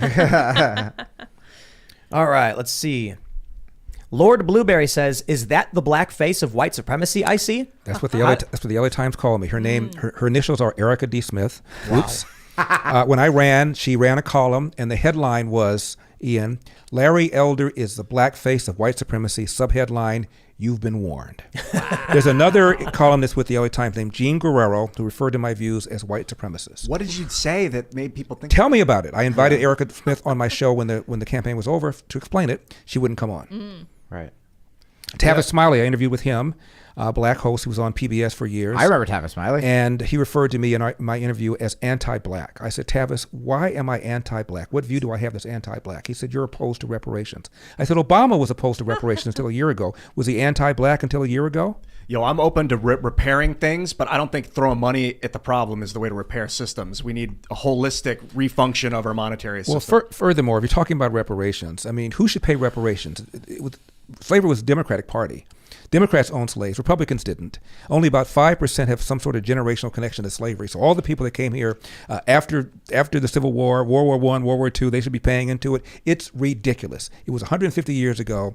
And furthermore, without the complicity of African chieftains, slavery could not have taken place. They aided the European slave trade, the Islamic slave trade. After we pay reparations, they then go to Africa and get money from that and get reimbursed from Africans because of this. Dude, you see Native American chieftains made bank when they sold out their tribes to the settlers. They did. Let's read more. We got Siege. She says, some of my earliest memories are listening to The Sage from South Central on KABC in the mid-90s, driving around with my dad. Awesome. We've got a country to save now more than ever. It's one of my standard lines. We've got a country to save. Wow. Yep. I got a lot of lines. All right, Sideways. The great Eldersky, the czar of common sense, Don Lorenzo. Sideways says, Ian, I finally understand your views on the Federal Reserve. I watched a mini documentary on it and had no idea they were a private entity and that they really have more power than lawmakers. That's awesome. Watching that documentary, it's so nuts, dude, when you start to figure out what the fuck is going on. And you looked so vindicated when Tim was reading that. I was very psyched. like I was the like, Federal Reserve. yes. People are waking up. And they're printing money like crazy. Yeah, I mean, on the De- books, devaluating 27 it, trillion. yeah. What's off the books? And the whole point behind the Federal Reserve was to avoid depressions and recessions. We've had many of them since they've been around. And you could argue that they are the ones that caused it. I think we need an audit of the Federal Reserve, which is going to lead to a repeal of the Federal Reserve Act. Perhaps. Here we go. Sivan Young says, Larry, I love Thomas Sowell. So could you tell me your opinion of James B. Stewart's critique of black rednecks and white liberals? It's the only academic critique I could find of him. I messaged your show about this a while back. I don't remember what James Stewart said about it. I love the book.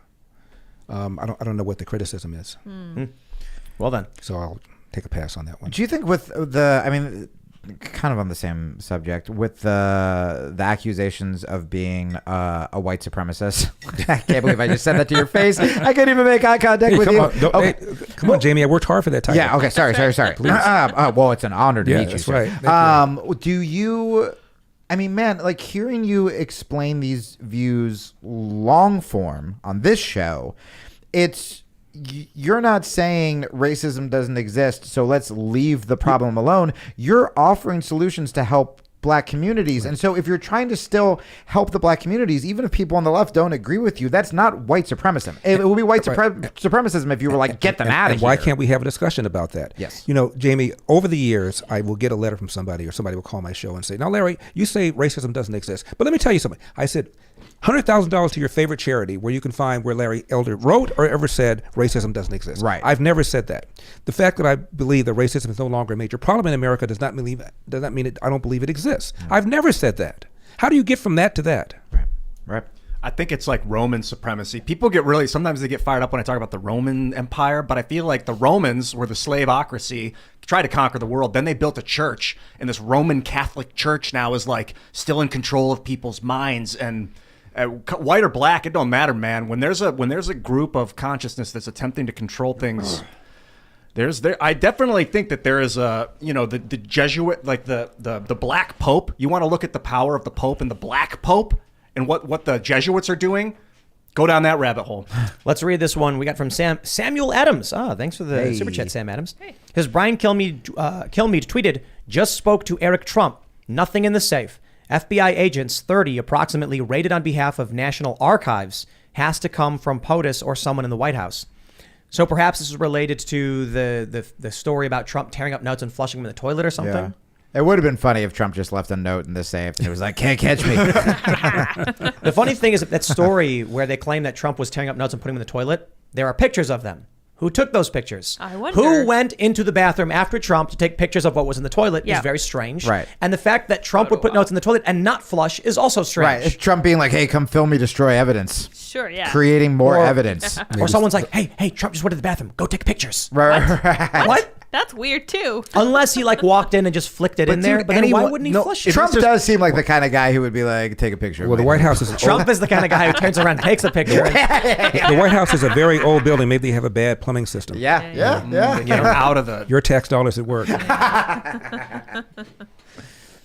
All right, let's see what we can grab from these super chats. Shinobi Strongside says, or it's Shinobi Strongside, ignorance, having the capacity and access to relevant information and consciously choosing to ignore it, not to be confused with nescience. Oh, they say ignorance is knowing, but choosing to ignore it as opposed to nescience. Interesting. Well, nescience. I think ignorance is just lacking knowledge. How for do the you most spell part. nescience? N-E-C-C-I-A? Science. Thank you. All right. We're going to grab some. I'm trying to find some good questions Got for a lot. Thanks, Larry. guys. Yeah. All right. A lot of people are really, really angry about the FBI. Adam Horridge says to Mr. Elder, I don't trust government to do well with many societal problems. What charities are fixing the functional literacy issue you mentioned? I'll donate what I can to a good charity. Oh, that's awesome. Well, there are a lot of private schools. There are a lot of pro-choice organizations that have been set up. There are a lot of charities that are very efficient. For 3 months, I volunteered for the United Way once. For every dollar that government spends on welfare, about 70 cents is burned in transfer costs, rent, those kinds of things. Every dollar donated to an organization like United Way, 85% gets down to the intended beneficiary because most people, like I was, are voluntary. So there are lots of organizations. Go online and find them. Right on. All right. Also, shout out for being like, I'm going to donate instead of violence in the streets. Yeah. That's what you do. Support organizations you There's love. an organization called Brotherhood of a New Destiny, led by Reverend Jesse Lee Peterson. And he coaches men who don't have fathers to reconcile with their fathers or to lose their anger so they can go forward. Wow. Bond, Love brotherhood of a Jesse. new destiny. Wow. That's the beginning.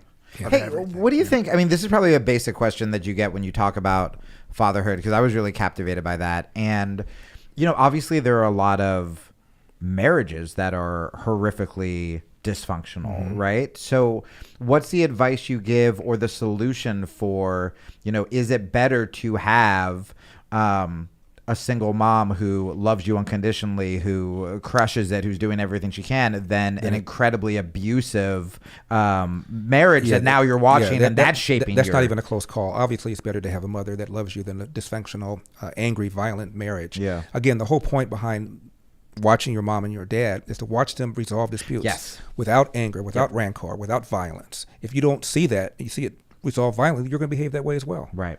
All right. You want to go? I was going to add one thing. A poor black kid with mother and a father will have a better outcome in life than a middle-class white kid with just a mom. Yeah. Got it. Robert Pointer says Larry Elder's dad's advice is legendary. I'm going to re-listen to that multiple times so I can quote that to my 7 and 4-year-old sons. Great show. Amazing. What's your dad's name? Randolph. Randolph Elder. Ever go by Randy? He does go by Randy. Yeah, Randolph Elder. Work will win, Randolph. And the book again is called, the hardback is called Dear Father, Dear Son, 2 Lives, 8 Hours. And the paperback is called A Lot Like Me. I'm trying to get the book made into a movie. We already have a deal. I have a really strong agent, and one of their clients is Denzel Washington. And I'm just envisioning Denzel Washington playing my dad. Oh my goodness. Daily Oh, my Wire might goodness. produce that. Denzel, if you're listening, Denzel. you know how to reach me. Yes. Yeah. Chris- Also come on the vlog. That's right. Chris Van Dern, I believe it says Dern, says, Larry, your story had me crying. It's both heartbreaking and heartwarming. If only we could all have that kind of understanding, many of our problems would disappear and we could tackle bigger issues. My brothers, as I mentioned, disliked my father as intensely as I did. That's why I didn't think it was me. I thought it was him.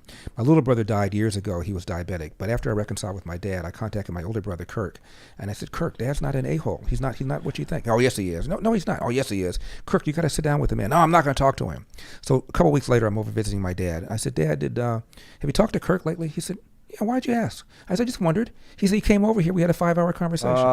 My brother never told me until my dad told me. Man, this is the exact same thing we were talking about with politics, because I remember it was my brother that convinced me to talk to my dad. I hated my dad. And I actually had a story in one of my old stand-up CDs all about that moment when you realize that the reason that you hated your parents is because they were decent people. They were doing their job. Yeah, They're not supposed to be your buddy. And it was the exact same Yeah. thing where I was like, Dad was such a jerk. He didn't want me to play in like a band. And my brother was like, hey man, do you remember what Dad's day-to-day looked like? And then just mapped out, waking up at 4, making us breakfast, driving 2 hours to all this stuff.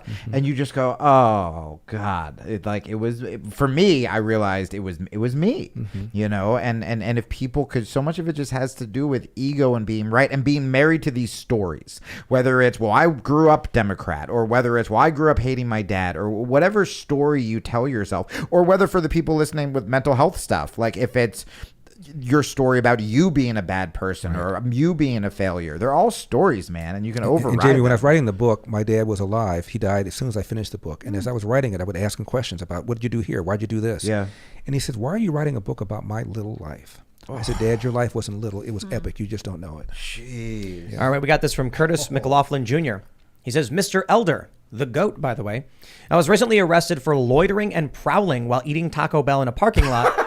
Inadvertent participation in the justice system can happen. Charges dropped. Didn't say it couldn't happen. Yeah. There was a guy, first name was Charles, and he was at a Beverly Hills restaurant, goes out to put money in the parking meter because he doesn't want his car towed away, and he's surrounded by cops, and he's arrested, handcuffed, and urged to sit on the curb for about 45 minutes while they sort out whether or not he is a bank robber. Turns out the bank robber was wearing the same colored pants, same colored shirt, was a black man who was bald, had roughly the same complexion. He even admitted it, but he cooperated and sat there even though he knew he hadn't done anything. Yeah. And that's the lesson. There's no point in fighting with these guys. They have guns. Yeah. Also, sorry, brother. I didn't mean to laugh at you. It's just my flight got delayed last night, and I got in at 1 in the morning, and I shamefully went to a Taco Bell drive-thru, and it looked like I felt like a prowler too. I was just like, I'm garbage. I had back-to-back flights that were delayed. I get here Yeah. to DC and my luggage doesn't come down. I go to the little area and she goes on the computer, does something, I don't know what. Yeah. And she says, "Do you have a firearm in your luggage?" I said, "A what?" She said, "A gun." And everybody goes, "He's got a gun!" And she said, we put the luggage with firearms in here. So check and see if it's in here. And it was there. Right. So I'm taking it out. There's a guy that checks the tag to make sure it's my suitcase. And I said, "Somebody going to ask me if you want to search the thing, see if there's a firearm in it?" Because we're good. So you took my word for it. Took my word for it that there wasn't one in there. You don't even want to look and see. Oh. Wow. Did you go get Taco Bell afterwards? Talk about top security. Yeah. Oh, okay. All right. Yeah. Neo Reaper says, thoughts on Andrew Yang and the Forward Party? And the which party? Forward Party. Hadn't heard about it. You know Andrew Yang? I know Yang. He ran for mayor. He ran for governor. Ran for president. President. Right? Then ran I like that you kept ran- upgrading him. Then ran for mayor in New York. Yeah. I think he's a smart guy. I like him.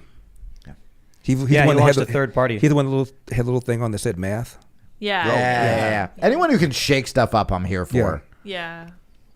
All right. BoxFed TV says, Tim, all my super chats have called out the FBI. Last week I told Whitaker he was weak. Whitaker, right. Today we'll live in infamy. Every Republican must call for the complete dismantling of the FBI. New Trump rally chant, end the FBI. Defund the FBI. Yeah. I like Defund that. the FBI, Yeah, I yeah. like that. Also, see you when you're being raided by the FBI, buddy. You know, Liberty- this is really a scary development. No kidding. That defunded thing was a joke, but it's really, really quite scary. Yeah. Oh yeah, this is the kind of thing. Look, when you read about history, and people talk about fleeing countries, this is one of the things people would say. Like, why did you before the bad thing happened? Like, why did your family leave? And they were like, well, when they raided the previous president's home and started arresting him, we knew things were getting bad. Take a look at Ukraine. A few years ago, they ousted Yanukovych, the president, and then people stormed into his house and started looting and stealing stuff. So I don't know where we're going from here, but when the DOJ makes moves like this, you're living history, man. By the way, You're we living don't in we it. don't know whether Trump was home at Mar-a-Lago. No, he's in Bedminster. Oh, he's not. So he's Yeah, not there. so I believe he's up in New Jersey. But either way, Wow. this is when they announced Trump's actions were being investigated. I'm like, that doesn't mean they're investigating Trump. So it could be that they're trying to pull back. They don't want to come out and announce they are doing it because it would shock people, or they're not really doing it. And they want it to seem like they are to try and hurt him. This could still be argued. Maybe they're like a search warrant for someone else because Mar-a-Lago's massive, and they're trying to just make it look like Trump is going down for something. But either way, at this point, it doesn't matter. Whatever you think it is, the president's home was just raided by the former president was raided by the feds. All right. Let's grab some more super chats as we move forward here. I think we can jump over to the actual super chats now. All right. We get this weird thing happens where YouTube's crashed recently, and then it erases the super chats. They're still there. But we were able to pull them up. Morgan Dossett says, I was an army cook. I'm now a private chef. In white, and the majority of my army buddies are black. Oh, I'm white, and the majority of my army buddies are black and Hispanic. I've been out for 10 years, but they gave me a call. I'm on the move to help. If they gave me a call, I'm on the move to help. I'll still risk my life for my brothers and sisters. Right on. Glad to hear it. All right. Musically Assured Destruction says, should law enforcement in metro areas be run like sheriffs elected by citizens? That way they are truly held accountable to the people. Also, great screen name, buddy. Yeah, I'd say so. You can argue it both ways. Also, they're accountable to the people, and the people can be emotional, like the people in the streets yelling and screaming about the man that shot through that door in Baltimore, and the people in the streets were yelling, Black Lives Matter, Black Lives Matter. You could get a bunch of people who are emotionally disturbed about something, and they're wrong, and they vote for the wrong person. Yeah. So it's hard to say. Right. You could argue it either way. Scott says, Tim, what happens if a red wave doesn't happen? Larry, you're an inspiration, sir. What do you think happens if we don't get a red wave? As I said before, I think we're spiking the football too soon. The polls are tightening up, as you pointed out. There used to be a big, almost a double-digit lead in the generic poll for Republicans. Yep. Not anymore. It's now gone. And you look at Kamala Harris matched up against Donald Trump or against DeSantis, and she's competitive. So it may very well not happen. And again, the media are interpreting anything that happens. If Donald Trump expelled gas in the pantry in the White House, it was covered negatively. When Joe Biden does something, it's not covered nearly as negatively. Hey, what would you? I should. I didn't ask Marjorie Taylor Greene this, but I will ask you this. What would you change about the Republican Party? Like, what's your if you had to critique like your own party, what would it be? Both parties spend too much money. If and when the Republicans take over in November, the House and the Senate, we should have a amendment to the Constitution that fixed spending to a certain percentage of the GDP, with exception for war and for natural disaster. Otherwise, both parties expand government. It expanded under George W. Bush, expanded under Ronald Reagan. He ran to shut down the Department of Education. When he left, it was bigger than before. Both parties spend money, and we've got to stop it. Great. Thank you. All right. Brian David says, I grew up with no sense of alliance or support. The lessons of the leftist indoctrination failed to take root other than the attitude and tactics. How do I improve myself and bring love into my heart and my life? Psilocybin. I mean, What would you say? I would just say, keep your eyes open. Ingest the news with discrimination and with judgment, and try to be the best person that you can. Be honest. Are you religious? I am. My pastor is Pastor Jack Hibbs. He's one of the 4 people who really influenced my decision to run for office. Oh, right on. Yeah. I think it's hard. To me, it's difficult for people to really understand right and wrong without a religious foundation. You have to understand that there's evil in the world, and a lot of people on the left just don't seem to understand that because they're not God-centered. I just wanted to shout that person out because your last line, you asking that question, you're already doing more than the majority of people do. So you being self-aware, you looking for ways to lead with love, you're on the right path. And I would say, as someone who has really, really struggled in his life and with mental health stuff, one of the best pieces of advice I can give is hold yourself accountable. But when you do good, give yourself credit. Like, you looking for this, you seeking more knowledge and ways to lead with love. And, I mean, one of the things I've started doing is, I heard this great quote where even when you're driving in traffic, where it's treat every car like it's the Dalai Lama driving, where it's like, catch yourself when you're judging someone, catch yourself when you're drawing conclusions, catch yourself when you're being selfish, and don't get mad at yourself when you do it, or else you're going to spiral, but slowly correct and get better and better and better. Try fasting. Don't beat up on yourself when you make mistakes, because we all make them. You have to get better. My favorite movie is No Country for Old Men. You ever see that movie? Great movie. It's a brutal movie. It's brutal. There's a scene when Tommy Lee Jones goes up to the sheriff in the wheelchair because he wants advice on what to do. And he says to him, that man that put you in the wheelchair is about ready to get out of prison, possibly. If he does, what are you going to do about it? And the guy in the wheelchair said, probably nothing. And Tommy said, I'm surprised to hear you say that. And he said, when you try to get back what been took from you, more is going out the door all the time. Pretty soon you just got to put a tourniquet on it. Wow.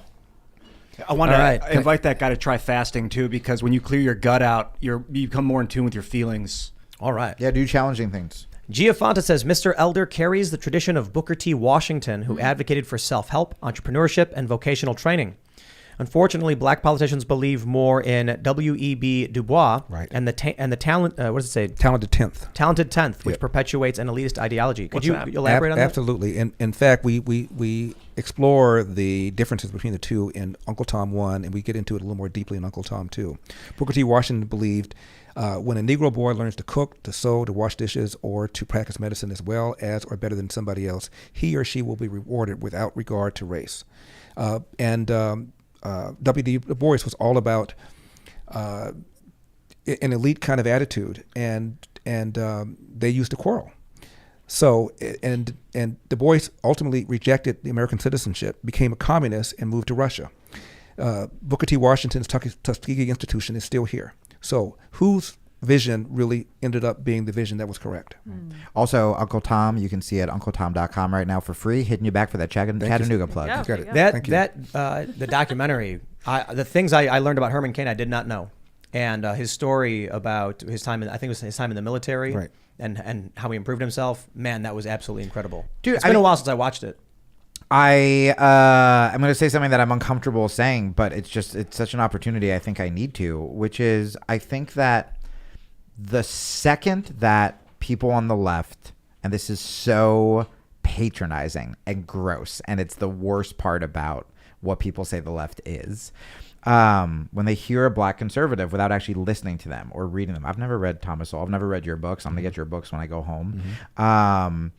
Is this idea that kind of similar to the grifter, where it's all you're doing is you're giving racists an excuse to essentially be the black friend, right? So when someone does something or they're accused of racism, they could be like, oh, I'm not racist. Like, I've read Larry Elder, I've read Thomas Sowell or whatever. What do you say to that critique? Because again, I just see a very authentic human being who is trying to solve a problem maybe differently than I would have thought in the past, but you haven't said much that I've been like, oh, gross, I disagree with that. But what do you say to that as this idea that someone who clearly cares about black people is just, and by the way, do you feel responsible for people who are racist and they'll throw your name around to be like, racism isn't real? Like, go read Larry Elder. No, I don't feel responsible because racism is no longer a major problem in America. And if somebody quotes me as saying that, I'm fine with that. I think you're wrong on that one. I think racism is still a big problem in this country. It's just not the same kind of racism. So you have affirmative action, for instance, discriminatory policies. You've got Democrats trying to strip out civil rights provisions. But I'm being a bit pedantic. I would say. Dude, we're all brains floating in a saltwater sack. Discrimination to fight discrimination is still discrimination. Exactly. And that's what race-based preferences are. And That's it doesn't help the beneficiaries. I mean, I got on an airplane yesterday, and the pilot was a female. I don't want to know that the airlines had some sort of gender equity program, and therefore that's why she's my pilot. I don't want to hear about it. I want to make sure she aced the flight exam. Yeah. Seriously. We've got a big story to talk about for the members section where it's going to get substantially more, let's just say more politically incorrect but fun and important conversation. That's going to be at timcast.com. All right, let's go. I want to stress that because there are many points to be made on how the Democrats are handling the issues of race in this country. And it's funny how they always, the right will call them the real racists. Then they say, oh, they're going to call us the real racists. And I'm like, bro, you're literally trying to implement race-based policies to restrict people based on race. And I'm not talking about white people.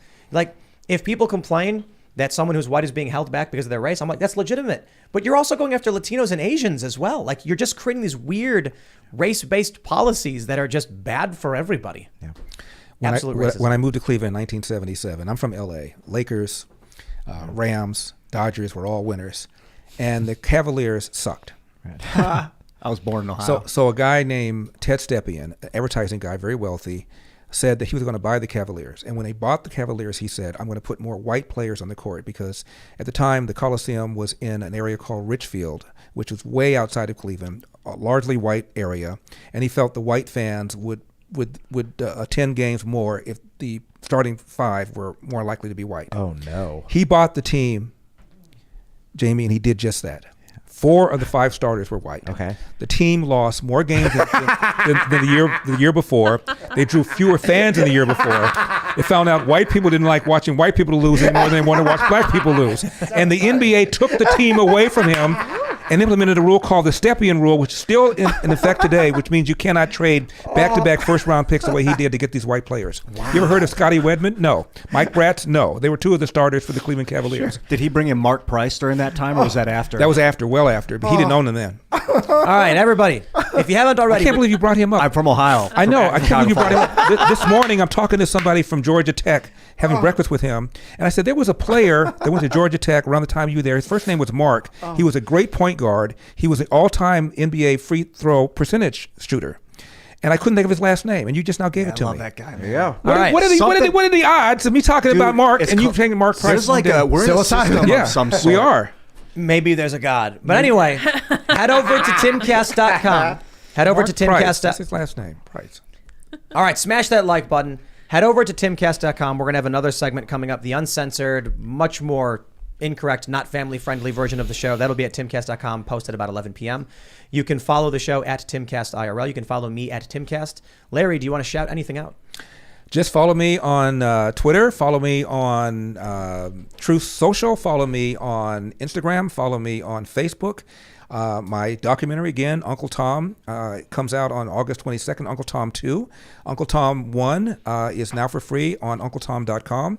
My books are the one I'm recommending, Dear Father, Dear Son, that's the hardback, and A Lot Like Me is the paperback. That's about it. Oh, Right on. watch my television show on epictv.com. Epictv.com. I'm gonna follow. We post EPOCH. We post stuff every day. Right on. I'm going to follow you, brother, right after the show.